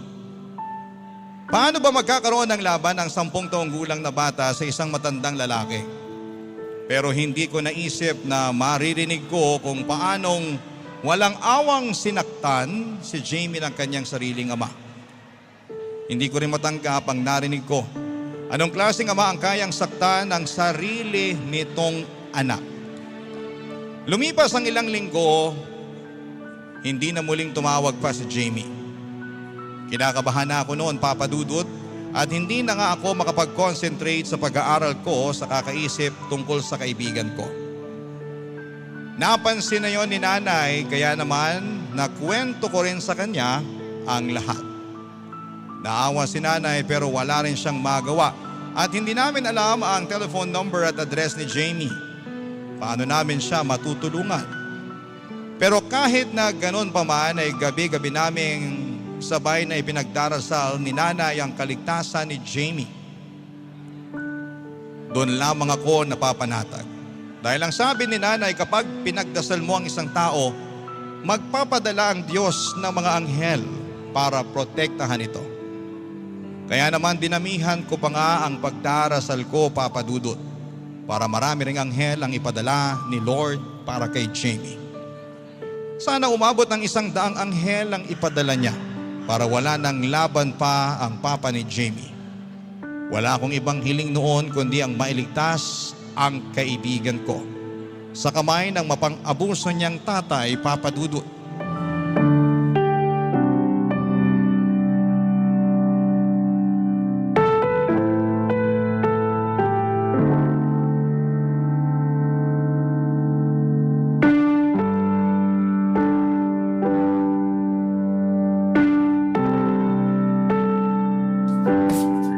Lord, sana po tumawag na si Jamie. Lord, patawagin niyo na po siya. Anak? Okay ka lang? Opo. Hindi mapakali ang paa mo, kakaikot dyan sa telepono. Iwan mo muna yan. Maririnig mo rin naman ang tawag ni Jamie kahit hindi ka nakadikit dyan.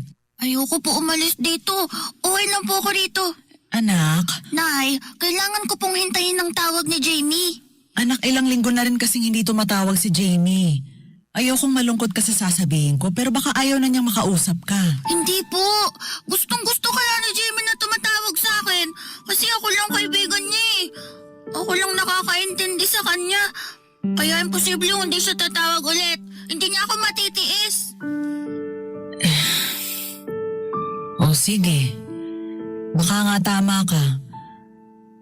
Ganito na lang, maghahanda ako ng merienda mo habang naghihintay ka rin sa tawag ni Jamie. Nagpadala ang lola mo ng lengua de gato at batirol. Ihahanda ko lang ha. Kung may kailangan ka, nasa kusina lang ako. Magpapakulo lang ako ng tubig para sa batirol mo. Salamat po, Nay. Walang anuman, anak. Ay, Lord, last na po. Please. Patawagan niyo na po si Jamie. Kahit wag niyo na po ako bigyan ng bike, basta tumawag lang ng kaibigan ko, please. Hello, Jamie? Alam mo na agad natatawag ako Nakabantay ka ba sa telepono niyo? Hindi mapadaan lang ako sa sala. Sakto, nag-ring, tapos ikaw pala. Buti naman at nasagot mo agad ang tawag ko. Pasensya ka na pala kung hindi na ako ulit nakatawag. Naputol tuloy yung usapan natin sa Baguio. Jamie, ayos ka na ba? Sinasaktan ka pa rin ba ng papa mo? Ituloy mo na yung kwento mo tungkol sa Baguio. Saan ba naputol yung usapan natin? Jamie, tinatanong kita, okay ka lang ba? Ayun, lengua de gato at baterol. Buti naaalala ko pa. Dapat ko matikman yan kapag nakapunta ako sa Baguio, Oo, lengua de gato at baterol. Alam mo, nasa kusina si nanay ngayon. Nagpadala kasi si Lola ng lengua de gato at baterol. Ginagawa niya nga ako ng merienda ngayon Ay, nakakaingit ka naman. Damihan mo ang kain Para kunwari, pati ako nakikikain na rin. Damihan mo lalo yung higop sa baterol. Oo naman, para sa'yo. Kung yan yung magpapasaya sa'yo Dave, Bakit? Ano yon? pag malaki na tayo, pwede mo bang i-promise sa akin na pupunta tayo ng Baguio? Oo naman, mag-iipon ako ngayon pa lang. Hindi ko gagastusin yung baon ko sa school para may maipon akong pamasahe natin papunta sa Baguio. Ako rin, mag-iipon ako para makabili ako ng strawberries, tapos ubi jam. Tapos gusto ko nung bonnet na merong nakasulat na I love Baguio. Nakita ko kasi sa mga kaklase ko na galing field trip. Lahat sila may bonnet. Nakakaingit.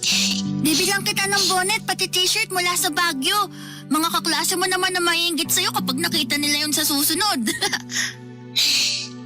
Dalhin mo rin ako sa bundok na maraming sunflower, Gusto kong makita yung fog. Gusto kong maranasan yung lamig. Gusto kong makatakas dito sa bahay. Jamie, Basta, kapag kaya ko na, kapag niligtas na ako ni Lord dito sa bahay, pupunta tayo ng Baguio, Ipapasyal mo ko ron. Mag-promise ka. oo naman, tutuparin ko yan. Tsaka huwag ko mag-alala, idadagdag ko sa prayers ko na iligtas ka ng maaga ni Lord dyan para maging masaya ka na. Kasi hindi maganda sa bata yung palagi malungkot Kung hindi maganda sa bata ang maging malungkot, bakit hinahayaan ako ng Diyos na ganito? Joke lang. Baka magtampo si Lord kapag narinig niya tayo. Baka hindi niya natuparin ang mga hiling ko. Dave, ibababa ko muna tong tawag Kailangan ko na maglinis ng bahay bago dumating si Papa O sige, tatawag ka ba ulit? Oo naman. Bye, Dave. Bye, Jamie. Hintayin ko tawag mo,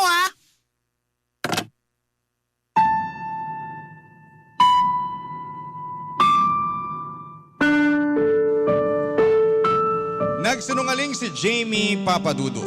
Hindi na siya ulit tumawag pa. Yun na pala ang huling tawag niya sa akin. Hinintay ko pa rin ang tawag niya ng halos 2 taon bago ko na-realize na baka hindi na ulit mag-ring ang telepono namin tuwing hapon. Hindi na ulit tatawag si Jamie. Wala na rin naman akong magawa para hanapin siya hanggang sa huli ay sinekreto ni Jamie ang address niya at pati na rin siguro ang kanilang telephone number. Napansin ni nanay ang kalungkutan sa mukha ko at alam niyang nawala na ang kaibigan ko. Pero hindi ibig sabihin noon, Papa Dudut, ay hindi ko natutuparin ang pangako ko kay Jamie na mag-iipon ako para kapag malaki na kami pareho, kapag niligtas na siya ng Diyos sa kamay ng Papa niya, ay makakapunta na kami ng Baguio na magkasama. Nabusog ang alkansya ko, 2 pa nga yun. Sabi ni nanay ay sapat na yon para pamasahe papuntahan ng Baguio at makabibili pa raw ako ng mga pasalubong. Pero malungkot akong tinignan ang alkansya ko. Kahit sapat na ang laman noon ay wala naman ang makakasama ko papunta ng Baguio. At sa unang beses ay napaiyak ako. Niyakap ako ni nanay at sinabing masakit daw talaga ang pagtatapos ng first love natin. Kasi yon ang una. Kaya baguhan at hindi pa natin alam kung paano sasaluhin ang sakit na ating mararamdaman. Para kang malulunod sa kirot.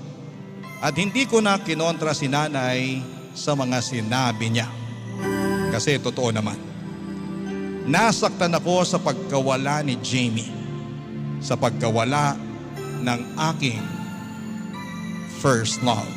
Barangay Love Stories. Barangay Love Stories. Mabilis na lumipas ang panahon, Papa Dudut. Naging kabilang na ako sa mga 30. Marami nang nangyari at nagbago sa akin at isa na nga akong IT specialist sa isang malaking kumpanya. Marami na akong nakilala. Kaya mabilis ko lang na isantabi ang panandalian na alaala ni Jamie. Naalala ko nung tinanggap kong hindi na ulit tatawag si Jamie sa akin, sinubukan ko na siyang kalimutan. Hindi na ako nagmamadaling umuwi galing ng school para lamang abangan ang tawag niya. Tumambay muna ako sa bahay ng mga kaklase ko para makaiwas sa aming telepono. Pinapagod ko ang sarili ko sa paglalaro ng luksong baka, text, holen, pogs at brick game. Nakatulong naman yon para mawala na sa isipan ko si Jamie. Hanggang sa nagbinata na nga ako at hindi na sumaglit sa isipan ko si Jamie. Hanggang isang araw, para kang niloloko ng tadhana. Yung isang taong binaon mo na sa limot ay biglang hinukay at binalik sa aking harapan. Isang normal na Biyernes lamang yon, Papa Dudut, sa aking alaala. Nakikipagkwentuhan ako sa kaibigan at katrabaho kong si Buboy. Sa usapang yon ay hindi sinasadya ay biglang manunumbalik ako sa aking nakaraan.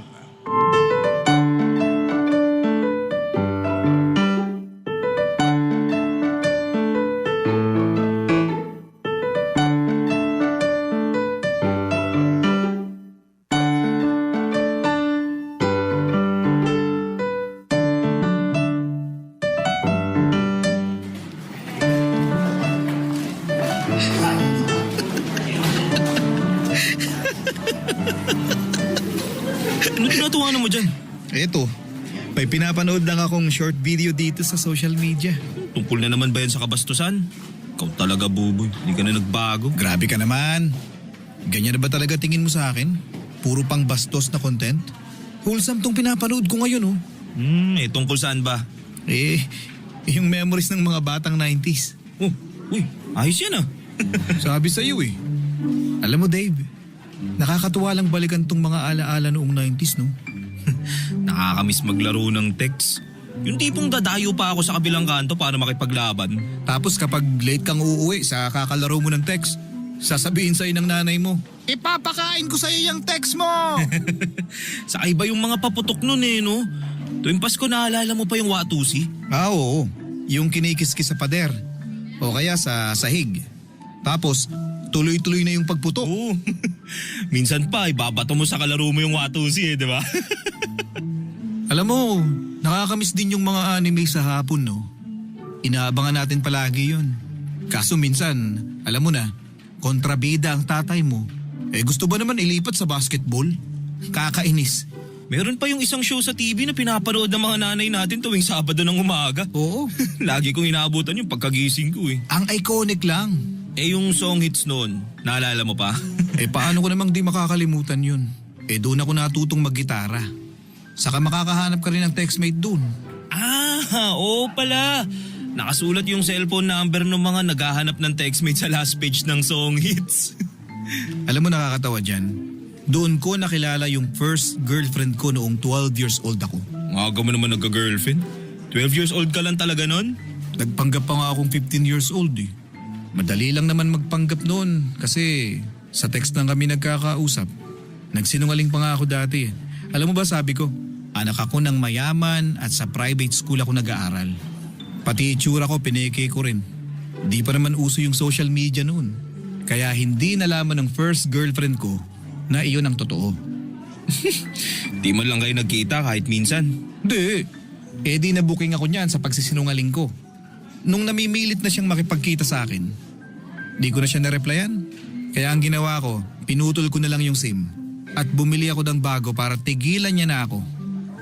Ay nako, kumusta na kaya siya? Oo nga. Kumusta na kaya siya?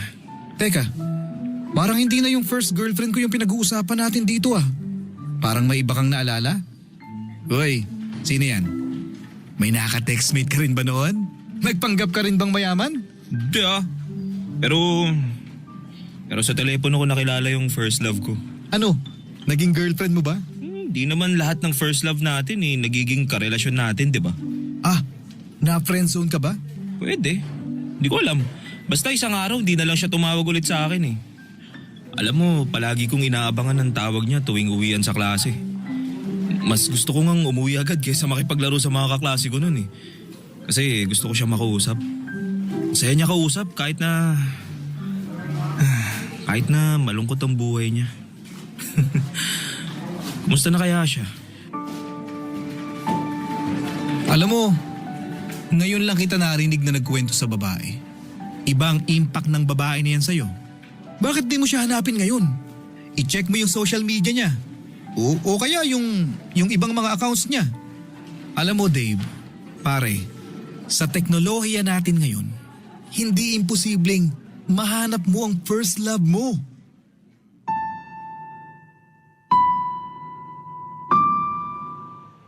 Napaisip ako sa sinabi ni Buboy Papadudut.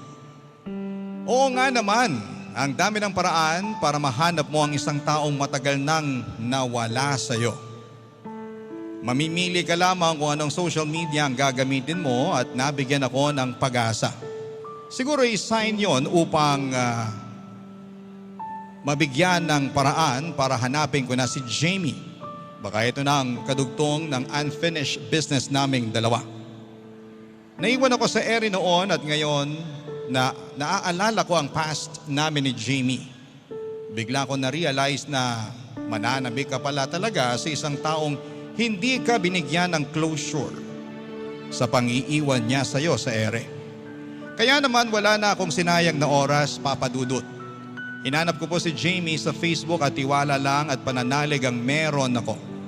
Alam kong maraming Jamie sa mundo. Nahirapan ako nung una pero natandaan ko naman ang buong pangalan niya. Natatandaan ko rin kung paano niya i-describe ang itsura niya. Meron siyang maliit na nunal sa kanyang baba, may dimple sa kaliwang pisngi, bilugan ang kanyang mga mata at manipis ang kanyang labi. Kulot din ang kanyang buhok. Bata pa lamang ako ay nai-imagine ko na nga ang itsura niya. Lalo na kapag magkausap kami sa telepono. Paano na lamang kapag pinayagan ng tadhana ngayon na mahanap ko siya? Hindi na lang boses ang maririnig ko sa kanya. Makikita ko na siya. At pinagbigyan naman ni Lord, nahanap ko na ang Facebook ni Jamie. At ang pinaka-importante sa lahat, naalala pa niya ako at handa siyang makipagkita sa akin, Papadudut.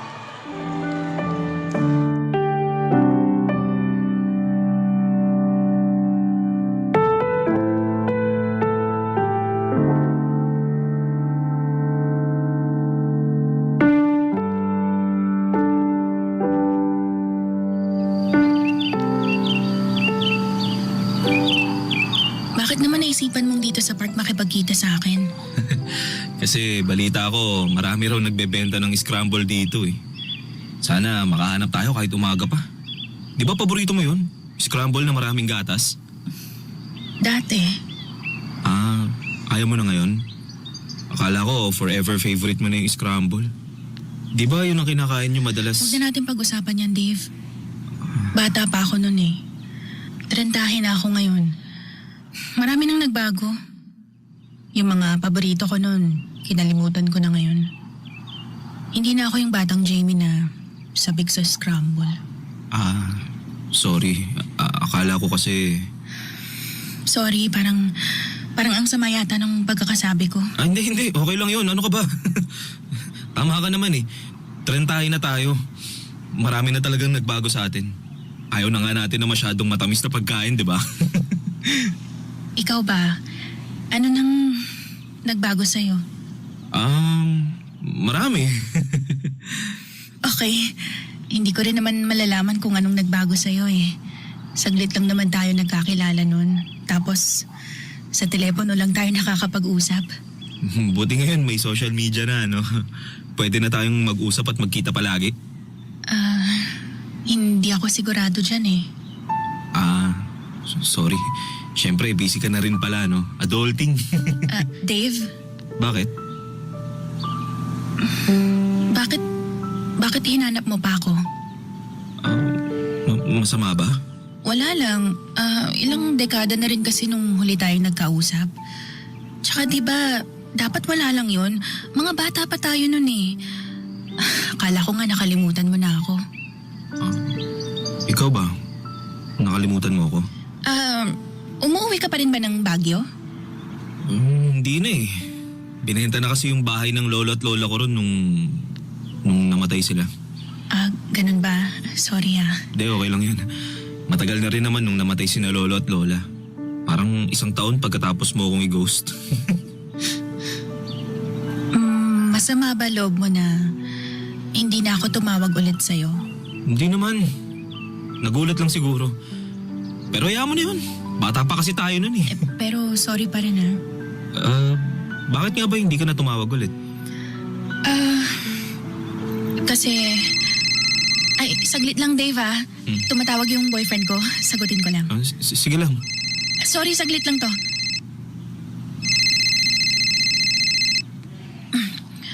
Hello, Gerald? Ano yun? Jamie, asan ka? Mag-alas 7 pa lang ng umaga. Bakit umalis ka agad ng bahay? Andito lang sa park. Nag-jogging lang. Sorry kung hindi na ako nakapagpaalam Ang sarap kasi ng tulog mo eh. Umuwi ka na. Ang gulo rito sa bahay Hindi ka man lang naglinis bago ka umalis.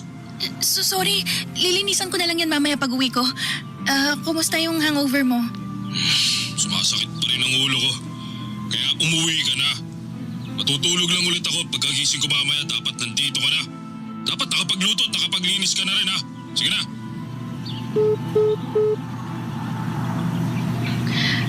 Dave? Okay ka na?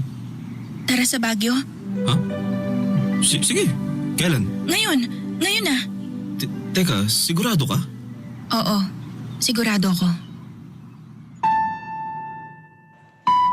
Nagulat ako sa biglang pag-aya ni Jamie na pumunta ng Baguio. Akala ko nung una, nagbibiro lamang siya. Pero nung tinitigan ko ang mga mata niya, nakita ko doon ang kagustuhan niya na makalayo na. Umalis, tumakas, napakalungkot ng mga mata niya. Parang kasing lungkot ng boses niya nung mga bata pa lamang kami tuwing magkausap kami sa telepono. Kaya naman pumayag ako, Papa Dudut. Wala kaming kahit na anong dala-dala. Sumakay kami ng taxi papunta sa bus terminal, papunta sa Baguio. Wala pa kaming nabubuk na hotel. Wala ring mga baon na damit, bahala na. At habang nasa loob kami ng bus ay napatitig ako kay Jamie, Papa Dudut. Nakatanaw siya sa bintana ng bus. Mukhang malalim ang iniisip. Pero bigla akong napangiti, Papa Dudut. Eto na ba ang katuparan ng pangako namin sa isa't isa?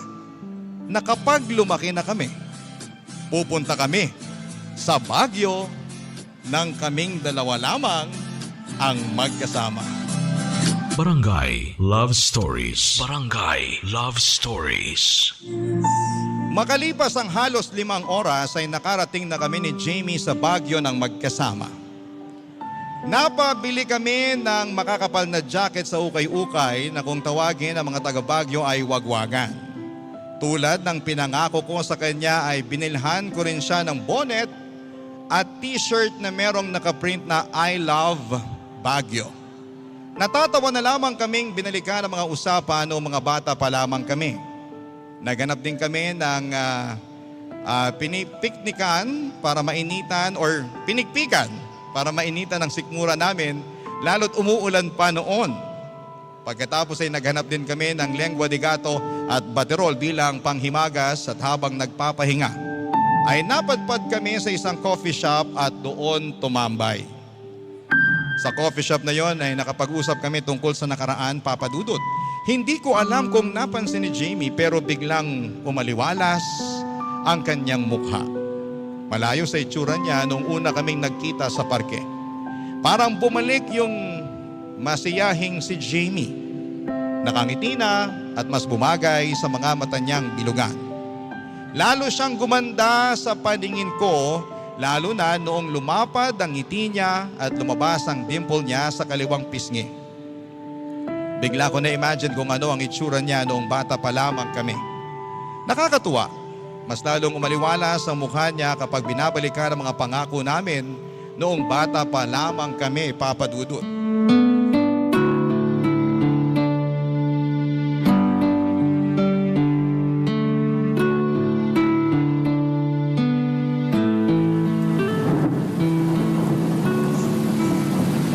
Sayang at hindi tayo makakapaglakad-lakad. Bigla kasing bumuhos yung ulan eh. Ayos lang. Perfect nga yung weather eh. Mas lalo tuloy sumarap tong baterol at lengua de gato. Uy, mamaya bago tayo bumalik ng Manila, bili tayo ng ube jam. Yung sinasabi mong gawa ng mga madre. Oo, sige. Kaya lang sayang no, walang sunflowers ngayon. Oo nga eh. Pero may fog. Oo nga eh. Mabuti na lang mayaman sa fog ang Baguio. Di bale, sa susunod na babalik tayo rito, dapat meron ng mga sunflower ha? Ipagpipitas kita. Gusto ko sana yung nakatanim na lang na sunflower para pwedeng alagaan. Kasi kung pipitas lang, mamamatay din yun eh. Di ako sigurado kung kakayaning mabuhay ng sunflower sa Manila. I-check natin sa internet mamaya. Ako nga nabuhay sa Manila kahit bugbog sarado ako nun sa papa ko, yung sunflower pa kaya. Hindi pa rin pala tumitigil ang papa mo sa pambubugbog sa'yo? Siguro 13 years old ako nung tumigil siya. O mas magandang sabihin na nung pinatigil siya. Pinatigil? Tinulungan na kasi ako ng matandang kapitbahay namin eh. Alam niya na binubugbog ako ni Papa nun. Pero Jamie, pwede ba akong magtanong? Sige lang. Bakit ka nga ba sinasaktan ng papa mo? Pero kung ayaw mong sagutin, ayos lang Hindi, okay lang. Matagal naman ang tapos yun eh. Bale, binubugbog ako ni Papa para may panakot siya kay Mama. Pinipicturean ni Papa yung mga pasako tapos yun ang pinapadala niya kay Mama. Alam mo na, para bumalik si Mama sa amin. Pero kasi, ayaw naman na talagang bumalik ni Mama. Kaya wala na sa kanya yung binabalita ni Papa na binubugbog niya ako. Sabi ko sa'yo, hindi ako mahal ni Mama. I'm sorry, Jamie. Hindi ko alam. So sorry. Hindi naman ikaw yun ang bugbog sa akin eh. Tagal kong tinis yung mga pasa at sugat kay Papa. Kala ko nga nun mapapatay niya na ako eh. Pero alam mo, hindi ako sinukuan ni Lord. Binuhay niya pa rin ako. Nadali lang ng konti yung pag-save niya sa akin, pero okay na rin. Tapos may mga social workers din na tumulong sa akin. Pinag-aral nila ako at hinanapan ng mag-aampon sa akin, pero parang wala namang may gusto eh. Magtataka pa ba ako eh? Sariling magulang ko nga, hindi ako magawang mahalin at piliin. Ibang tao pa kaya. Kung alam ko lang kung saan ka nakatira noon, sana pinuntahan ka namin ni Nanay. Kami na lang sana ang kumuha sa'yo. Kung tumawag ka lang sana ulit noon. Hindi na ako tumawag sa'yo nun kasi pinaputol na ni Papa yung linya namin. Hindi na rin niya ako pinalalabas ng bahay eh. Hindi nga rin niya ako pinag-aral. Kinulong niya na lang ako sa bahay para maglinis ng mga kalat niya lalo kapag lasing siya. Parang impyerno yung buhay ko nun, Dave. Kaya nung nabalitaan kong namatay na siya, para akong nakalaya. Hindi ako nagluksa. Nagdasal pa nga ako at nagpasalamat eh. Sa wakas, tinampot na siya ng impyerno. Doon talaga yung address ng tatay ko eh.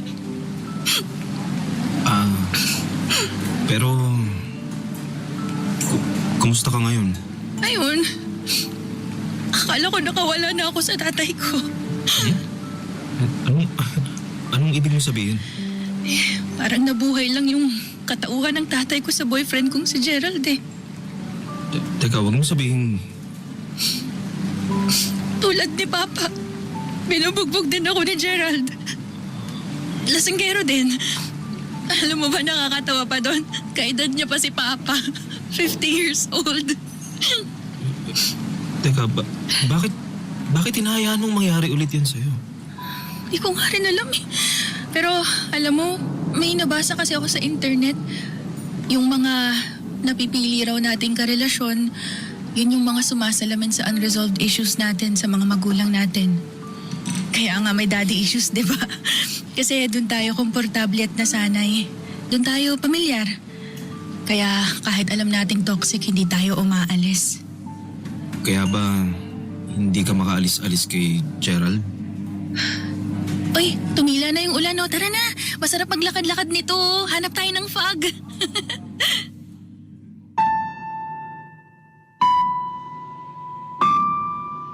Umiwas na si Jamie sa usapan tungkol sa kanyang mapang-abusong boyfriend na si Gerald. Hindi ko na rin naman binalik pa sa usapan ang tungkol sa buhay niya. Hinayaan ko na lamang siyang mag-enjoy sa lamig ng Baguio. Hinayaan ko siyang ngumiti ng matamis dala ang ubi jam at lengua de gato. Pinainit din ang malamig niyang puso ng kapeng barako habang naglalakad kami sa Camp John Hay. Umalis na rin kami pagkatapos. Pero kita ko sa mukha ni Jamie ang lungkot dahil nabitin siya sa pagtakas niya sa Baguio. Kaya pinangako ko sa kanya anumang oras na gustuhin niyang tumakas, sa susunod ay tawagan niya lamang ako at magbabagyo ulit kaming dalawa. Bumalik ulit ang ngiti niya sa pag-asa na mababalikan niya ang Baguio para makatakas sa malungkot niyang buhay. At nang makabalik na kami sa Metro Manila ay nagbalik na rin kami sa kanya-kanyang buhay at realidad. Ang maganda lang dito ay nagkakausap na ulit kami ni Jamie. Sa isang iglap ay bumalik ang inosenteng pagmamahal ko sa kanya. Para kung bumalik sa pagkabata nang bumalik ang first love ko. Mas lalo na noong nakapag-usap kaming muli sa telepono. Tuwang-tuwa ako noong nalaman kong meron pa ring telepono si Jamie. Kahit sabihin pang napapaligiran na kami pareho ng makabagong teknolohiya, ay hindi pa rin magawang bitawan ng puso namin ang aming nakasanayan.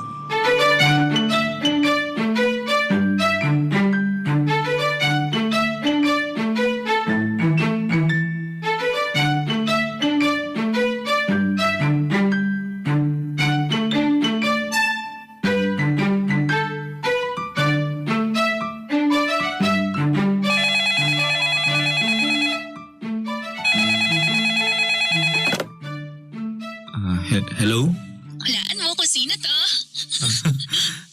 Hi, Jamie. Ang daya, bilis mo namang manghula.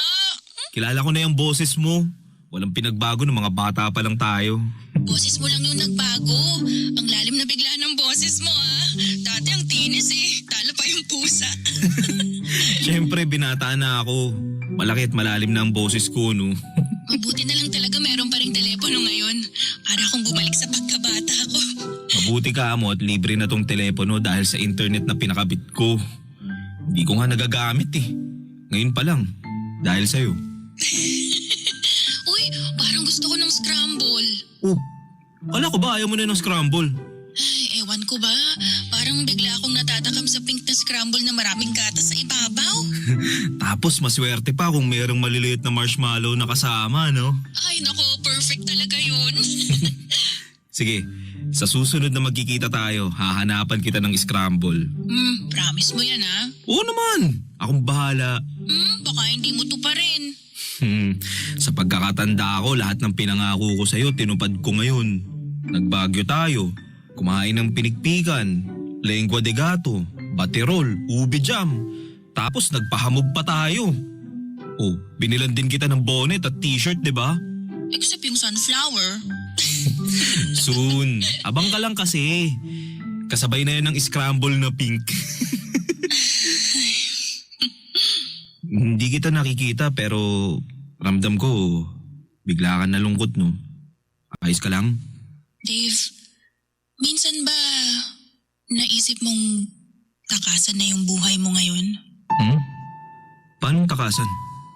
Yung mawawala ka na lang bigla na parang bula. Kasi nakakapagod na eh. Parang naisip ko na sana naiwan na lang ako sa nakaraan. Nung inosenteng bata pa lang ako, kausap kita sa telepono nun. Kapagpatawad pa ako nun eh. Bigla kong na-miss yung mga drawing ko na sunflower sa kwarto ko. Alam mo yun, bigla kong na-miss yung mga panahon na kasama ko pa si Mama. Nung mahal pa niya ako. Nung hindi niya pa ako inaabandona. Tatakas tayo. Pupunta ulit tayo ng Baguio. Gusto mo this weekend? Pansamantalang takas lang naman ang Baguio eh.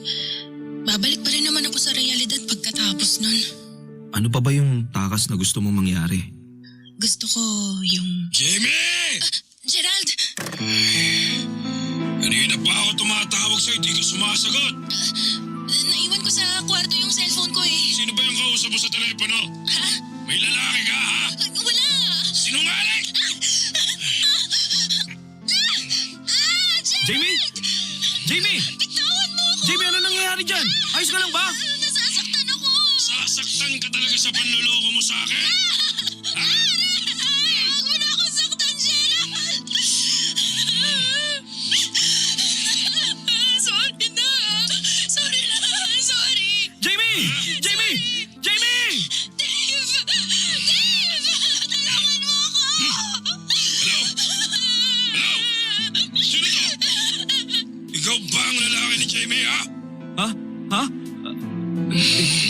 Hindi po. Huwag ka nang tatawag ulit dito, ha? Subukan mo lang. Makakatingin ka rin sa akin. Intindihan mo? Hello?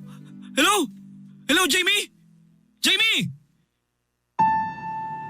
Sa huling sinabi ni Gerald ay bigla kong naalala ang huling linya ng papa ni Jamie noong nahuli niyang magkausap kami ng anak niya. Parehas na parehas. Tama nga si Jamie, hindi man sinasadya pero napipili nating maging karelasyon ng isang taong sumasalim or mayroong unresolved issue natin sa mga magulang natin. Kaya niya pinili si Gerald dahil sinasalamin ito ang tatay ni Jamie. Masakit mang tanggapin pero doon nasanay si Jamie Papadudot. Mangiyak-ngiyak ako noon na humahanap ng paraan para maisalba si Jamie. Tumawag na ako sa mga pulis para isumbong ang pambubugbog ni Gerald kay Jamie. Natagalan bago namin natuntun ang bahay ni Jamie.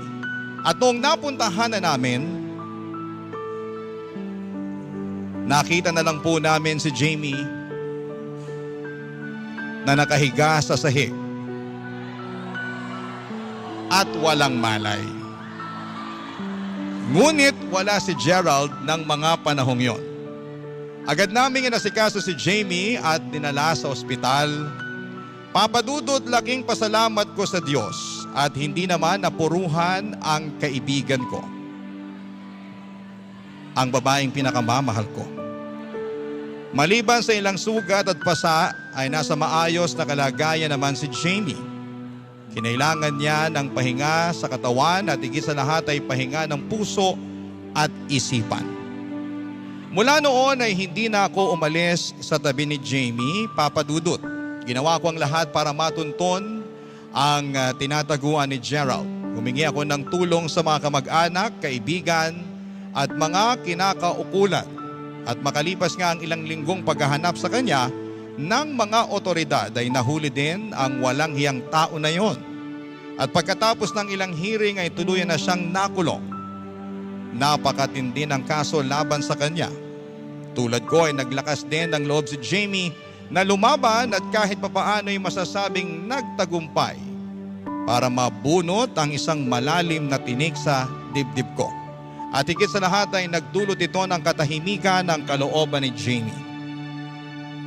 Papadudot ngayon ay madalas kaming magkasama ni Jamie. Wala pa kami sa formal na relasyon dahil sa palagay namin ay hindi pa ito ang tamang panahon. Pero ang mahalaga ay abot kamay ko na siya at masasabi kong siya ay nasa taong kaya siyang alagaan, protektahan at mahalin ng buong katapatan. Maraming salamat po sa pagbasa ng aking kwento, Papa Dudut. Sana po ay may napulot ang inyong mga tagapakinig at ang inyong mga listeners, especially po sa mga nasa Robinsons Novaliches. Kahit medyo masalimuot at madilim ang mga pangyayari ay natagpuan pa rin namin ang liwanag. Natagpuan naming magkasama ng una at huling pag-ibig ko na si Jamie. Ang inyong kapuso at kabarangay, Dave. Barangay Love Stories. Barangay Love Stories. Ako, gigil na gigil talaga ako sa nangyayari sa kwento natin. O ikaw, kabarangay, kumukulo rin ba dugo mo? Pwede kang mag-iwan ng comment sa ating comment section.